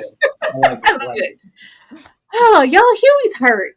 His dad has had a stroke, and Huey, being all over there with the boys, have been ignoring his dad and them James Patterson books, and it might be too late. But getting there, Huey's mom that has been gone since he was 6 years old just reappears. She comes back like nothing's happened. She's real calm about it, real unapologetic. I was over this as soon as we saw her. And it's just like she waited a little too long, in my opinion, to apologize or even mention why she was gone. But this is what Huey is dealing with the majority of this episode. Katie, did you care about this at all? Because his mom was going to say, well, she did reflect on depression and postpartum and, issues like that. But I just like, girl, it's 6. You left when I was 6. That's it. I mean, Huey, everybody got a little something going on. Okay, Frenchie over there snorting crack and, everybody's fast. Oh, girl got a friend or adversary that came out the woodwork and she don't even want to tell nobody about it. She in there, Kimiko is in therapy and don't even want and left out. Everybody going through something, Huey. Okay, so you're not the only one that got problems within your family. We all got a little something going on. Mom, thank you for finally admitting what was going on with you, but Huey is grown now. What is he supposed to do with that information? What is he supposed to do with this? I'm like, why do we need to know this at this point? What is this going to do for him right now? I thought she was going to say something grander, like somewhere. She's like, oh, you work for V? I'm like, no, she's just a V salesman. I thought she was going to say, well, I tried to, be in your life or come back. Your dad kept me away, or just something more grand. It just felt like more of a choice after a while. We got other serious problems going on. She could have kept that. Ashley, did you care about this at all? Yeah, no, not really. But I'm wondering, they didn't bring her for no reason, right? And so I'm just interested in seeing how this develops. Is she really there for the purposes we think she's there for? Being that she's an employee of the company, right? Could there be some deeper thing? Because clearly she didn't have no affection towards Huey. Like, what mother comes back and isn't repentant after all these years? So I think she's there for a purpose, and I'm interested to see what happens. I will say, again, we didn't need anybody thrown off their game, and Huey was definitely talking to himself, mumbling, like rehearsing what he was going to say to her, which was a huge distraction. But I think, yeah, we'll see what she does. But I'm keeping my eye on her. I'm interested to see what her part is going to be. Before they had this sit down and she said she worked for V, I was like, okay, Vicky sent her. She's trying to find another way to get those files. That's what I thought it was initially, and that she would slow down. But I don't know. Elliot, how did you feel about the mom, and do you think she has another motive? Yeah, so I'll be honest, I'm not a Huey fan at all. I thought his arc ended 2 seasons ago. Had his own, little stuff going on. So I've never been. I know he's our eye line. He's the audience of throwing us into the chaos. Yeah. But again, it goes back to the central theme, addressing your past, and I think that there is something more to the mom. I'll go back into my, is she really there situation? If we, again, he's the only one that's talking to her. We haven't seen any nurses addressing the mom. So me going back to my butcher thing of him maybe making up Joe, and it might be repetitive. So if it's not Joe hallucinating, it might be Huey imagining that this is the moment he can make up with his mom and have a redemption arc and whatnot, and find out she's not even there. Or it could be, like you guys are saying, it could be someone that's a plant. She could be plant, because it is kind of speaking of random, it is random that his dad has magically got a stroke out of nowhere, which I don't know if the mom has something to do with that potentially. So I think I'm hoping that there's a greater purpose to the mom being involved in the storyline. And if it is one of those situations where the mom, the son come together, they might kill her, just to kind of, or the dad might bite the bullet. So I'm hoping that there is more to it than just like mommy left and now, I got her back in my life. So, but like I said, I'm not the biggest Huey fan. So me neither, Elliot. See, I was trying to be light because I already went in on Ryan. I was trying to save a little bit. Me neither. It's a lot of plot armor around Huey's character, especially with the we can't kill him. He's gonna maybe release the footage of me. Like, it's incriminating. Like, it just needs to be something else for me to really, because I used to love Huey's character, but now it's just like, you still here and you still alive. There. That's what I'm saying. They don't know what to really do with him. It's just there. Dom, did you care for any of this? So no, but I was in the same mind of Elliot at first when she showed up, because both Huey and Butcher took the temp V. So I was like, well, maybe they're sharing some side effects. But then when he went to the lawyer to try and get out of her having power of attorney, that kind of that was kind of the same effect as somebody else talking to her, because somebody else is at least acknowledging her existence in a relevant way. So I was like, she can be in existence, but she might not actually be there with Huey. So she can still be like an actual person, but he's imagining her being there for him in a situation. So that's true. They would have to explain then, because I'm a stickler for stuff making sense. And so if he's hallucinating her, because the thing about hallucinations in movies is the hallucination, unless you're gonna bring some psychicness into it, the hallucination can't tell the character something they don't already know. And so is somehow he has to understand that he doesn't, like, he show me a scene of the nurse telling him that he doesn't have power of attorney, and it got to come from some outside thing for that to make sense to me. But I mean, the show is so good, I'll give it that little lapse in judgment. But I don't like her, and the explanation wasn't satisfactory. He grown, like, he's not 18. This is a grown man. Why, like, you can't? I don't care, and I'm gonna talk to you any kind of way because I don't know you, lady. But I take a little bit of I like the distraction away from them always having to have relationship issues, like with him and Starlight. Because I don't like that in shows where I'm like, okay, these two characters finally got into a relationship and now they have to have relationship problems, and that needs to be the conflict of the season. So as long as it's not him and Starlight having issues again, because that was tiring for me. And so if we got to give him mommy issues to get away from that, I'll deal with it, because she's definitely in the show for some other reason. And so I just have to suffer through these scenes until that's revealed. Because it was not only, it was boring, actually. This was the only part of the show where I wanted to fast forward, because I was like, I don't care. Yeah, personally, Dom, all of this was boring for me. The whole Starlight and Huey, those are the Starlight, Huey, and Ryan. Those were the things that I didn't really care for in these 3 episodes, and I'm hoping they eventually get better.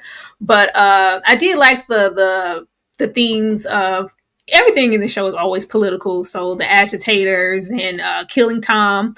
I love that we went and found Tom and killed him immediately. That was great. That whole thing and the masterminding of Sage and the framing of the 2 black men. I'm gonna come to y'all for that. And finding out that Annie's a mean girl, but her trying to run away from the Starlight persona or not be so hands-on or involved, or the face of, everybody's out here for you. Your face is literally, it's Starlight. It's not the January situation. So reclaim it and really do what we need you to do. I'm hoping that we have a great arc with her just being massive and great and all those other good things, but I can't take too much more of this persona, or just I just felt like I thought she had grown so much beyond this. Maybe I'm putting something on her that isn't there, but I just felt like she went through so much and that she would be stronger here. But with the mean girl narrative and her still harboring on what someone's saying about her in the lights of a firecracker, I was like, are we going to see her like diminish down into nothing and just blow up and just get? I think that's where we're going with this, and that's not what I expected. But Kay, how do you feel about just the back and forth with the Homelanders versus the Starlights and all those other good things, or them trying to frame these two brothers up here for those 3 murders? It's really funny how this season came out during election year. It's really, really interesting to see. And it's, again, a very nice way to display the foolishness going on in real life on TV for you to see how dumb it really is and how people really are and what it looks like behind the scenes. Like, really, the Starlighters? We're really going there, and we're really cheering this term on at this point in time.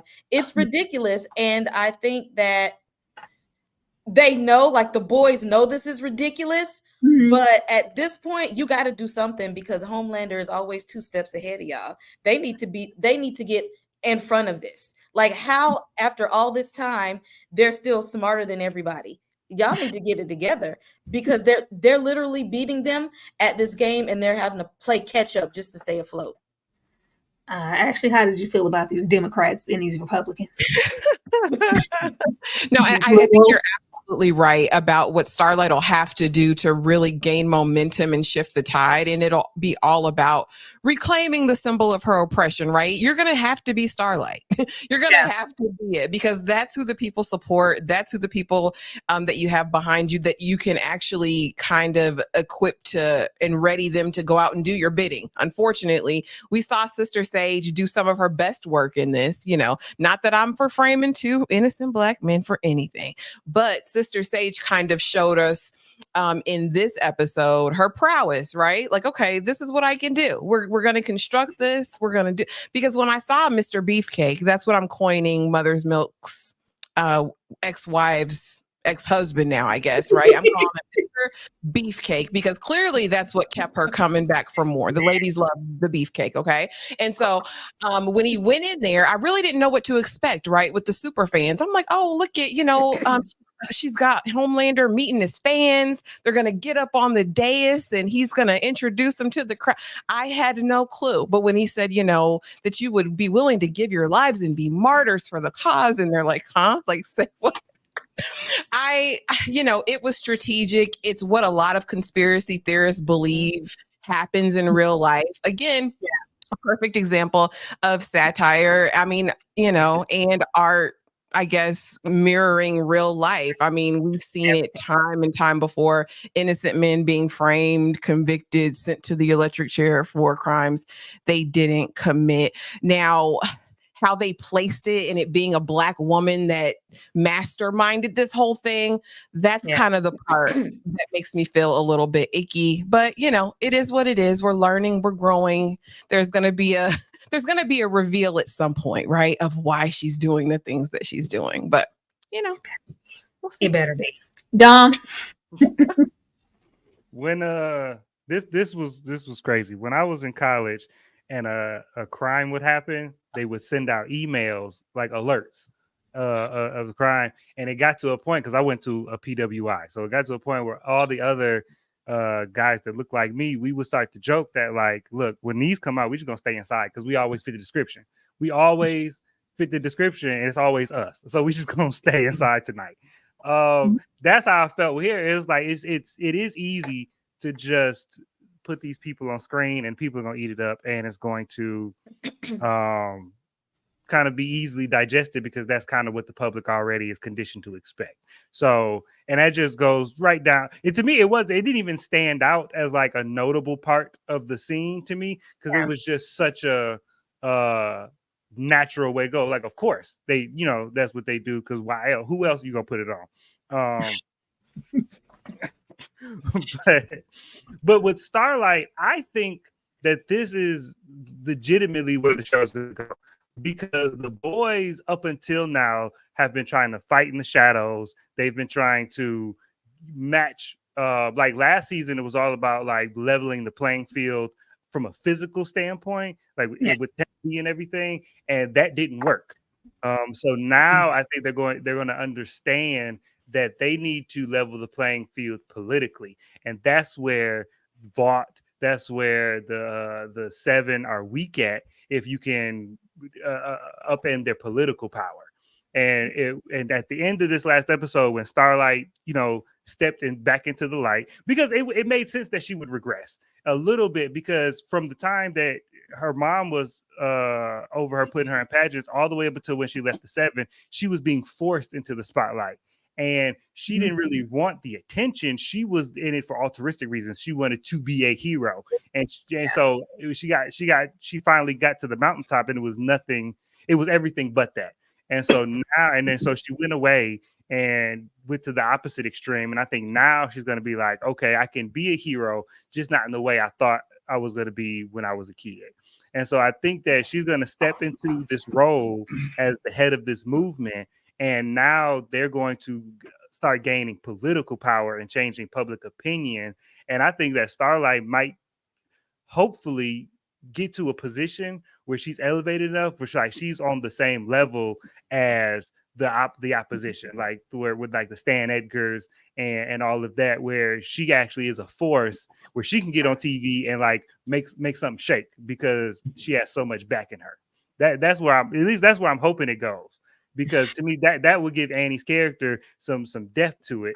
If she was like, all right, I can't be the Starlight that I thought people were going to have posters of on the wall, but I can be still a hero that is effective.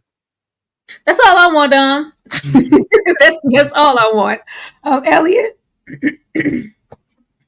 Yeah, no, I think you all have said it perfectly. And to go back to what Dom was saying, I think these characters have to realize we kind of touched on it last year where we alluded to the taking the V, even the playing field on the physical level, but I think they got to play dirty. Like there's no clean way about getting the job done. And that's why, again, Butcher is so integral to the boys. Like we can't play fair with these, VOD and Homelander. So I think this season, we're going to see Annie leaning more into the darker side and playing into it and knowing that she has to go to those levels in order to accomplish the goal of, exposing the villains in Homelander. So, and then to bring it back to the point of the two black guys, to Don's point, that's how I looked at it as. Like, I think Sage is smart enough to say, of course, they don't think it's black, two black guys that did it. And I'm giving the show the benefit of the doubt that was the process of like, it's an easier sale versus, two white men being, accused of these murders or what have you, of these other three white men. So I think that's what the angle was, and that's how I kind of took it. And like I said, I'll give them the benefit of the doubt on that angle. But they better not do it again, Elliot. Yeah. We have Kimiko and Frenchie. Now, I'm actually here for Kimiko's arc. I love when she kept trying to get into Frenchie. Like, we ain't gonna ever happen, right? Like this, like Kimiko, this is not about you. She wanted this to be about her so bad. And I loved her going off and all the hand signs. Like, anytime she argues and she's mad and I love it. But I love the therapy and just her, everybody's dealing with their past and her going back. Hopefully we find out who this young lady is down here, but you have her in captivity as a child and really trying to deal with what she's been running away from this entire time. But Frenchie, I love Kimiko and Frenchie together. I love when they're a thing. This situation with Colin, the love interest, it was so quick. It was so quick for me and just instant. I was like, we just met him. I wish they would have gotten us a little bit invested in their union or just their relationship, or just have them have been maybe dating for some time. And then he maybe found out later, like, oh, he's related to a family that I knocked off once upon a time. But it's just, we're kind of just thrown into their relationship and him trying to ignore him. And this is clearly going to be a really big part of Frenchie's arc this season. I don't know if I'm here for that. I need to, Colin in their situation needs to grow on me, because I just feel like we were thrown in it, especially with me being so used to him and Kimiko just being the dynamic duo. And watching Frenchie kind of slip back into old habits because he's trying to run away from who he was in the past. But Ashley, were you here for Kamiko's therapy and Frenchie's new man? I was here for Kamiko's growth. Yes, I loved seeing her go. I don't know if I necessarily liked her response in therapy. I was like, come on, Kamiko, sis. Come on, sis. We got to do better. And I, like you, Frenchie and Colin, I was like, what? Because, I mean, upon meeting him, he outs him, right, for being an addict. And I'm like, okay, that's awkward. Go in the bathroom and we share this graze of the hand. And I'm like, what is going on? I said, I know he's not cheating on my Kamiko. Now, Frenchie, I know you go any way the wind blows, but don't cheat on my good sis, right? And then we hear her say, baby is never going down. So I'm thinking, okay, what's the big deal? And then we find out that, you know, Frenchie is unalive this man's entire family, right? And he's haunted by it. But my thing is, why would you then run into the arms of this person? Is it in some way you trying to find redemption for the acts, you know what I mean, that you've done? I mean, we know this is going to end badly. I do feel like it was kind of a throw in the last minute. Like, I really didn't need this from Frenchie. I need Frenchie to work on getting his little methods at taking people out corrected, right? I need him to be working on like a super serum or something to fix Butcher. Like, that's where I need. Brilliant. Like, where's that? Yeah, I didn't really need this. You know what I mean? I didn't. Dom, since when is Kamiko and Frenchie not a thing? Since when was it never happening? Because I was unaware. Dom? Yeah, I was unaware. I thought that, and then maybe this is just how I was watching the show. I thought they were a thing, and they weren't being intimate because Kamiko had been through so much trauma that they just weren't being intimate. You know what I'm saying? And so that was my understanding of their relationship. So this was I felt like my favorite celebrity couple broke up. I was like, what? It's not happening. What's going on? But Frenchie's, like, Kimiko going to therapy, I think is great. I love seeing her in therapy. I'm here for the growth over the episodes. I don't know narratively or just as far as my enjoyment of the show. I don't know if I want to see her talk because that's part of what she's in therapy for, is the psychological mute thing. Selective mutism. Yeah, selective mutism. I don't know that. I mean, you know, from a character perspective, of course, I want her to heal from that. I don't know that I want her to talk because there's 4 seasons of her being silent, and that's the context in which I've come to understand the character. So I just don't know if she starts talking, if it's going to be a situation where it's going to feel weird to me. But with Frenchie, I think this is kind of the downside or the struggle with having a show with so many characters that all need their own storyline that we're all supposed to be invested in, because we have to have a season's worth of things to keep Frenchie busy doing. And so I just think it was like, yeah, of course it had to be fast because we got to give him something to do. He can't be tinkering with a serum every time we shoot to him. You know, every episode, he's just, it didn't work this time. Suckle blue. Like, it can't. So he needs some sort of arc. And I think it was rushed.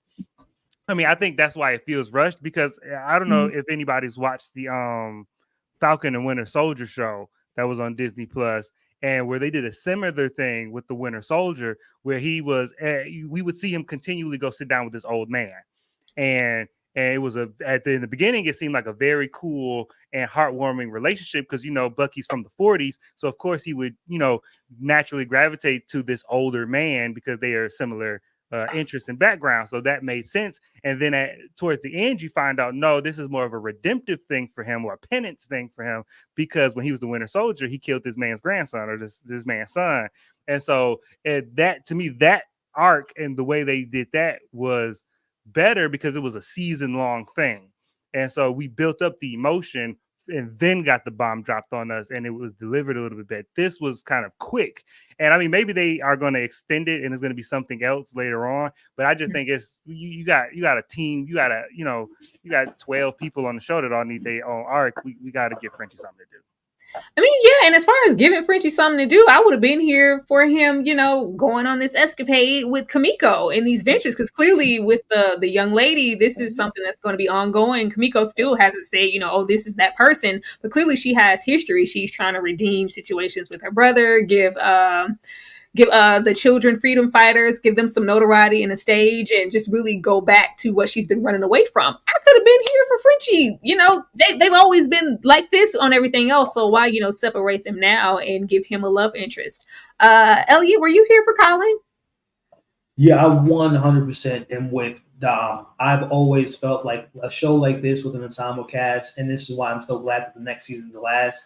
I feel like Kimiko and also Frenchie are just two characters on the board that they're the oh yeah, what do we do with them this season type of characters. They're never in the main narrative, and their stories are literally, as harsh as mentioned, they're filler. This is a filler to make up that hour slot that the show has. So I enjoy the characters. But whenever we shift to them again, the Frenchie situation is very much just so random and just kind of left field as far as Colin and his relationship and killing the family.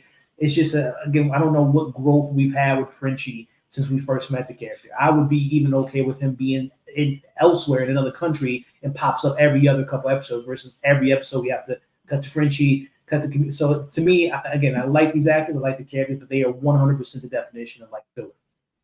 Ooh, okay. I didn't care.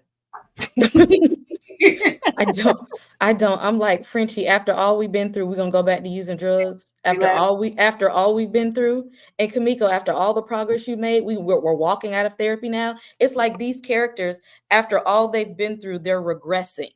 We don't need them regressing at this part of the story. Okay, we got a major election going on right here. We need everybody on top of their game. I don't care about your failing relationship and your drugs and your demons coming back from the past. I need everybody's head in the game. And quite frankly, it's slowing them down. It's slowing them down. But I do care about Kimiko and Frenchie and their friendship. That's what I wish they would have stuck to. Like they started really, really getting super close in season 3 to where like she's like, I need my powers back just so I can save you. Like that's like we here, we're connected.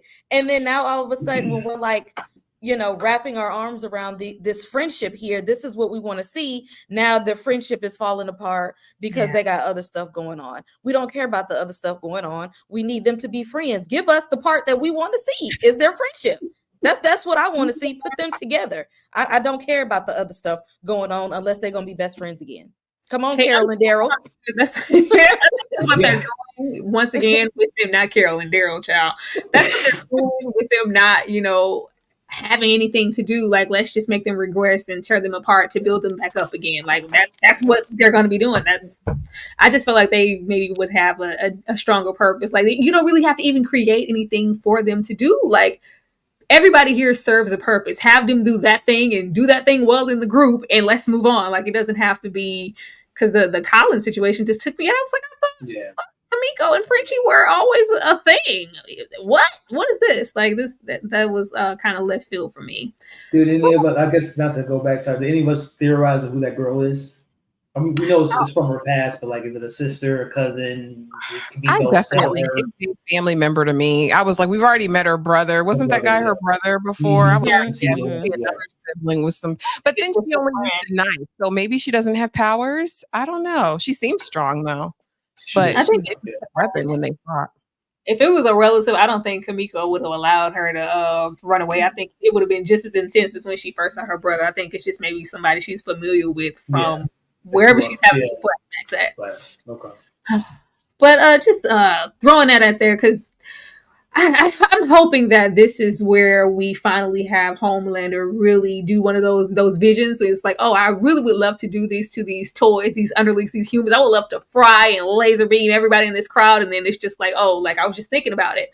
I think we're inching up to that because he is really like, he's always been a loose cannon, but the situation with the rollerblades and him trying to get Huey and I love the scene because I'm an old school Spider-Man fan, so I love the situation with the bead of sweat dropping down on the shoulder. That was great. That was a really nice callback, my extra self. But yeah, I think we're gonna get more into him just not really caring, and because he don't care about images or they all always had to be conscious about who might see or who might capture the wrong thing, or just like, no, I don't care, I'm finna laser and do all of this. And even with the I I don't know, the almond joy chick from analytics. And it's just like, yeah, if anybody's a loose end, I am going to instantly take them out. And which, we have Ashley. Actually, she should have been got out of there. She shredded that resume. Like, Ashley should have got out of there a long time ago. But does anybody feel like we're going to get just Homelander, all that passion that he's regressing, that hatred for him just feeling like he's the superior being and he wants to start over and the earth should just be a fresh marble of whatever. Are we finally going to get one of those visions coming true of him just going rampant in hell on innocent bystanders? Because that's what I want to see. Are we going to get it? He already is. They just covering it up. I actually really love this scene. This scene was amazing. It's probably my favorite out of the episodes. But he's already been doing that. It's the next time when he keeps doing it, at what point are they going to stop covering it up is the question. Yeah. When are they going to stop covering for him? I think it's going to get done, and that'll be Starlight's fuel to be like, okay, finally we have something. Do you all see this is who your Homelander is? I'm hoping that is, but I don't want any more imaginary cutaways of, this is what I would love to do to you guys, but I can't because I have to practice restraint. I really want Homelander's crazy self to go off. Elliot? Yeah. I think the episode 3 is a huge indicator of what this finale might lead into, which is him just removing all of care of humanity. And there's a panel in the comics of what it could lead to, which is a bunch of soups going to the White House and just completely forgetting about, because they are in the world. This is, an X-Men scenario. He's Magneto essentially. So they're gonna just, I think this is the way we end the season. Is Homelander is gonna officially just go off the rails and just literally not give an F about anything of what people care, and there's people that's gonna follow him, and I think that's where we're heading. That's what I want. And the only savior that could happen and maybe do something would be the likes of Ryan. That's what I want to see. Right. Dom, you ready for this loose cannon to happen? Are we going to get it finally? Yeah, I think publicly, I think at this point it's an inevitability. I think it has to almost, because I enjoyed this ice skating scene, but at the same time, narratively in the show is getting harder and harder to explain Homelander. Like, Homelander is a great character, but him keeping all of this inside at this point is stretching sense of the show. And like we was talking about with Huey, how Huey shouldn't have made it.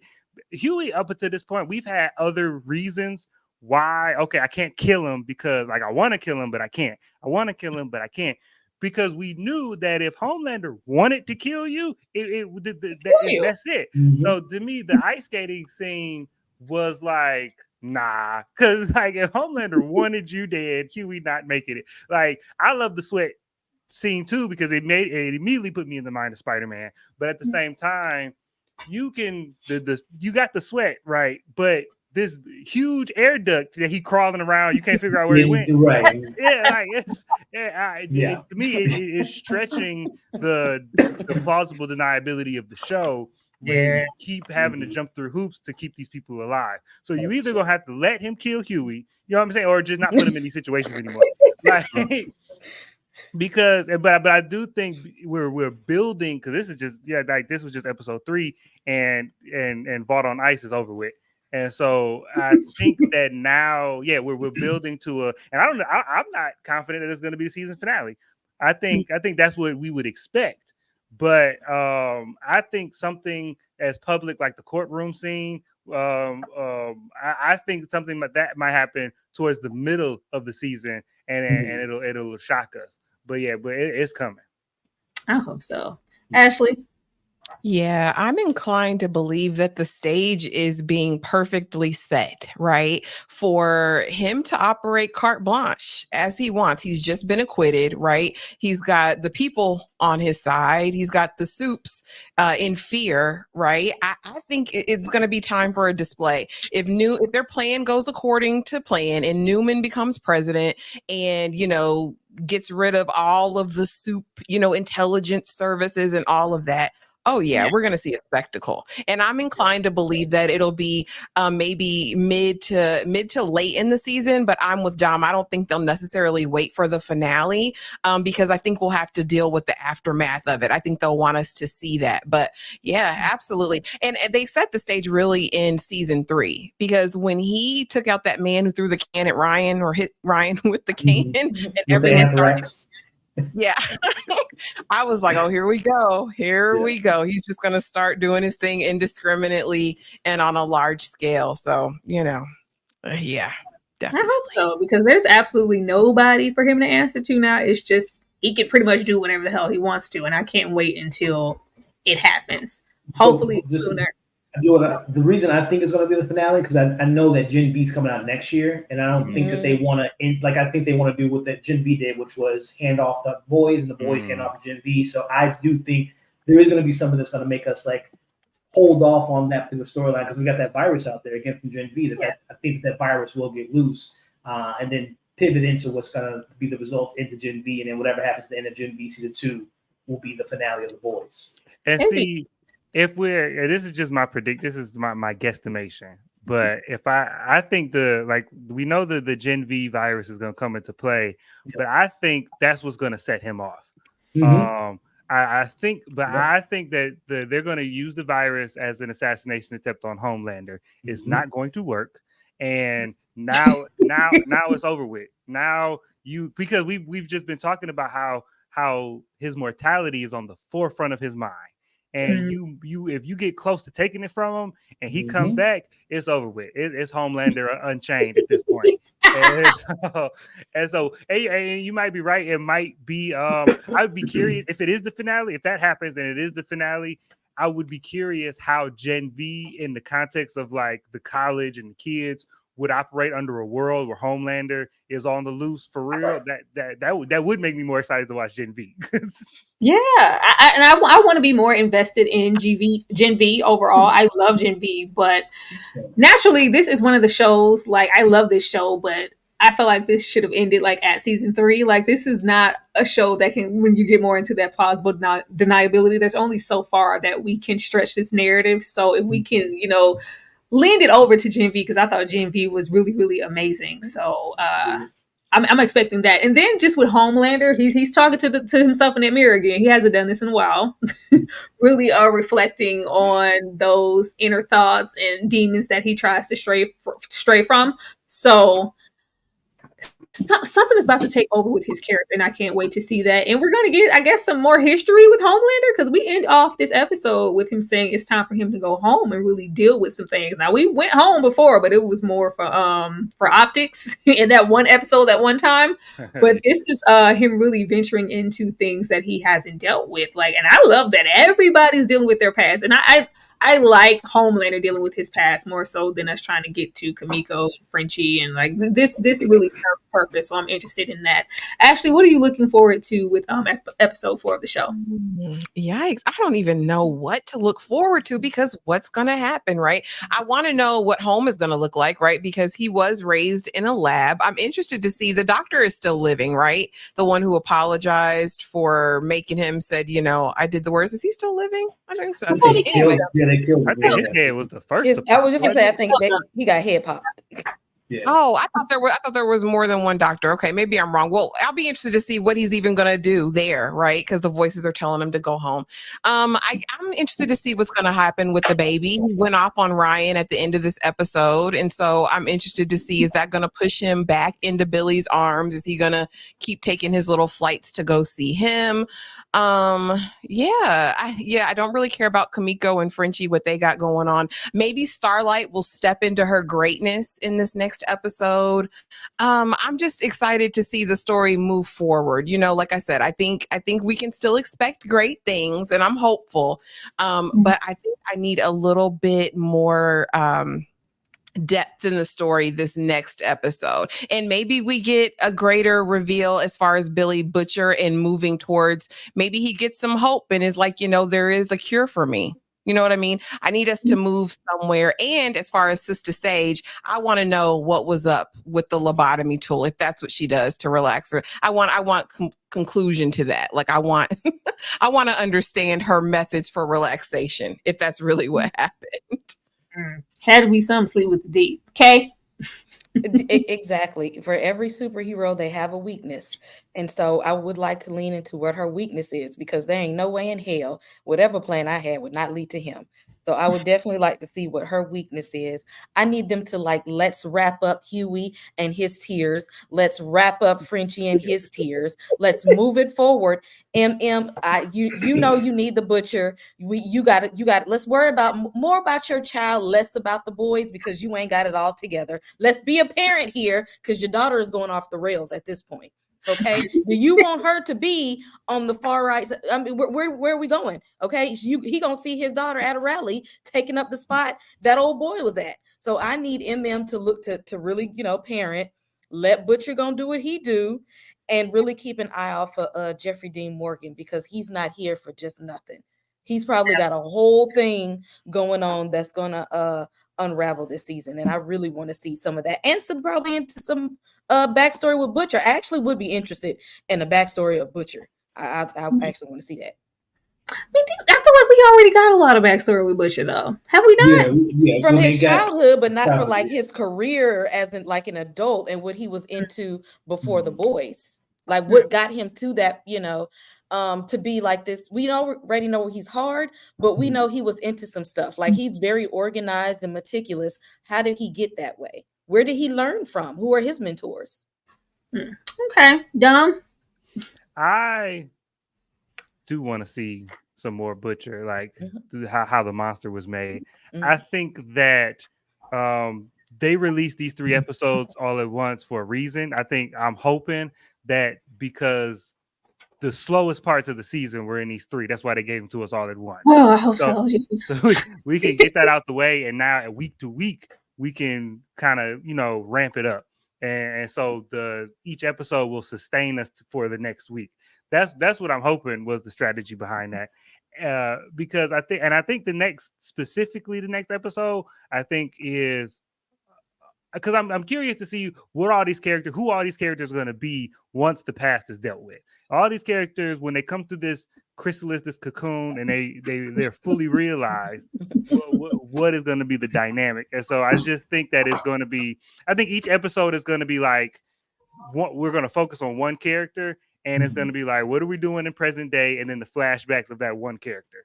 And so, and then just throughout the episode, we're going to find out about each person's past and history. I don't think we'll get a whole bunch of Butcher as the up and coming murderer that he was, because I think that's going to be Frenchie. I think with Frenchie, we're going to see a lot of him and the person he used to be, because he's the one who's remorseful about all the people he's killed. But Butcher don't care. Butcher does not care. But I think that's going to be Frenchie's arc. Unfortunately, we're just going to have to see him be sad for 8 to 9 episodes. I think that's what's going to happen. Elliot? Yeah, I think so. Yeah, I think the last shot of the episode, we'll find a little bit more about Sister Sage and what she does in her off time, and maybe more of her actual plan. I think there's going to be, because I don't want to say throwaway line, but someone had mentioned earlier in the stream about Huey's mom. I'm just trying to think of something to give her. We know that she potentially may have connections with Vi. I wouldn't be surprised if she has, and this might even tie to Kamiko. She might be the chemist to provide those kids would be in the underground trafficking and whatnot. There's something more with Huey's mom, and it might even involve, giving Huey's dad Compound V or something like that. And I think that we're definitely going to probably veer more towards Firecracker, pushing Annie's buttons and leading her to get more to the darker side. And who else do we have out there? I mean, Homelander, again, the Red Door, the picture you had up there, Tyra, earlier, I think that was a younger Madeline. So we might get her flashback or a younger version of her and exploring that relationship and whatever the Red Room is. So yeah, I anticipate, because it is technically it's the mid-season finale with it being 8 episodes. So there's something big that's going to probably happen in episode 4. Because like Dom said, whenever a show gives you 3 episodes, 2 episodes, it's like a mini arc of like a movie. So that was the first act of the film, and now we're entering the second half of the film, and it's going to propel us into the real heart of this story. So I think episode 4 is going to be the one that we're probably going to remember being the set off point to really what the heart of this season is, to really open the door of what we can expect this season. So I think we're going to get probably some big things next week. Yeah, I hope so. Oh, y'all, that was a lot. I got one last prediction. Yeah, go ahead. I think that because we know Butcher's gonna be saved. This sickness isn't taking him out. I don't believe that for a second. I believe Butcher's not gonna make it out the show, but I don't think the sickness is what's gonna do him. And I'm thinking that the virus that is supposed to kill Soups might purge the whatever destructive temp V that's in his system. So I think because we got a virus that's destructive, it'll end up just being like the cure-all. It'll cure our heroes and kill our villains. Oh Lord, I love how y'all be writing the show. It's amazing. It's amazing because I think we all do that a whole lot after we watch something for so long. Wrong. Like, great thing. And that's the good part, though. I love being wrong or being right, or I hate being able to predict what's coming. So if you're wrong, still good, but hey, right, cut them that check. But y'all, this has been great. We got through all 3 episodes. Let us know how you feel about it at the bottom. I am gonna thank you guys for being here real quick, and then we're gonna come back and say good night. We'll be right back, y'all.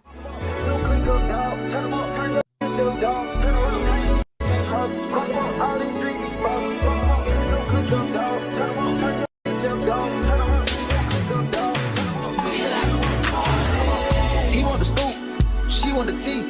She want the tea. I cannot speak. We keeping it street. We keeping it street. I took a loss, but you still gon' get beat. You still gon' get beat. How much it costs? It never been cheap. It never been. Turn your click up, dog. Turn them up. Turn your up, dog. Turn around. Tiny streets can't cross it. Cross them up. All these streets need bosses. Boss them up. Turn your click up, dog. Turn them up. Turn your up, dog. Turn around. Tiny streets can't cross it. Cross them up. All these streets need bosses. When my dog get low in his pockets, I'm picking them up. We came from the bottom together. We get it, we splitting it up. It might shut up. Standing on business, standing on business, ain't nothing to pipe it up. It ain't nothing to turn up. It ain't nothing to turn your click up. Ain't nothing. We turn the jeweler up. Just look at the diamonds we bust. Look at the people we touch. I'm feeling like Puffy and Russ. All right. Thank you. Of course, I'm going to do ladies first. Kay, I'm going to come to you first so you can tell the people what you have coming up and where they need to be to come and find you. Go ahead, Kay. Y'all hit that subscribe button, the 5th wall. We got horror, all the horror stuff. We are talking Interview with the Vampire, Mayfair Witches, Godzilla -1. We got reviews for Abigail. We got reviews for Late Night with the Devil. Evil is up there. There's some other movies that I'm going to review that we're going to put up there. And of course, every Tuesday we get together and talk about more Interview with the Vampire. Also comic book stuff, X-Men 97. We're going to do some stuff with the boys. So calling all nerds, blurs, I need y'all to hit that subscribe button for all your horror things, all your nerd things. Come on over. Let's see. Do Ashley. Ashley, you go ahead. Hey, y'all. You guys already know what it is. There's something for everybody over there. Be on the lookout for Bridgerton. That is next. We're doing The Shy. We're doing Ghost season 4. And then, of course, I do my recaps for Interview with a Vampire just before our Tuesday night. So, yeah, just subscribe, hit the notification bell. There's something for everyone there. And thank you, Tyra, for having me tonight. Of course, you already know I can't wait for us to get into Interview with a Vampire because that's what I'm waiting on. I love you boys, but I'm waiting on the Interview with a Vampire episode 6. We excited. You go ahead, Elliot. Well, first and foremost, Tyra, I have been fortunate enough to have you on my channel quite a few times, but this is my first time on your channel. This was it's a dream come true. So thank you so much for having me on. As far as on my channel, talking about the boys, obviously, every week. Also for my crime thriller Apple TV Plus fans, we got Presumed Innocent on Apple TV Plus that I'll be talking about weekly that I'm really enjoying so far. Movies galore that I always try to cover, whether it's horror, comedy, action heroes, superheroes, or what have you. And of course, for my Game of Thrones fans, we got the House of the Dragon coming up, season 2 on Sunday, and ending the month out with the season 3 premiere of The Bear. So if you like all the stuff I just mentioned, check me out on YouTube here at Movie Files, talking about those things. And again, Tyra, I appreciate you having me on. Absolutely. That's the 18th person I done heard mention The Bear. I'm gonna watch The Bear. I'm convinced. I'm gonna check out The Bear because y'all be giving it a whole lot of hype. Dom, I am gonna come to you next to tell the people where they can find you and what you have going on your channel. Go ahead, Dom. Oh man, this was so much fun. I appreciate y'all having me here. This is actually the first time. This is my first stream. This is the first time of me going live ever. So appreciate that. My channel is Screen Static, so you can look at Screen Static Studios on YouTube and all the socials. And I'm doing I'll be back for the boys, and we'll be doing with the Star Wars show. I have the Acolyte. I do that weekly, and I'm good. Yeah, I've heard people talk about the Bear too, so I'm gonna have to check out the Bear. But yeah, I'm gonna do the Acolyte, and when House of the Dragon comes on, I'll be doing House of the Dragon weekly too. All righty. Thank you. Let me put you guys back up here. I'm definitely checking out the Bear. Y'all gave it a whole lot of hype. Limp is over there from Shameless, so I'm gonna watch it. I'm gonna watch it. But you guys have been awesome, and I thank everybody on this panel for being here. Anything else before we get out of here, y'all? We good. Y'all come to that live for Thank Interview you. with the Vampire. Thank you for hosting. Of course, y'all bring your ass to the Interview with a Vampire live. We are this close to 300 people in that live, and I really want us to get over 300, more into the 400 range before we get to the finale of that show. Love y'all for that. Love y'all for the support, and we will definitely see you next Tuesday for that, as well as next Friday for episode for the boys. Good night, y'all. Good night.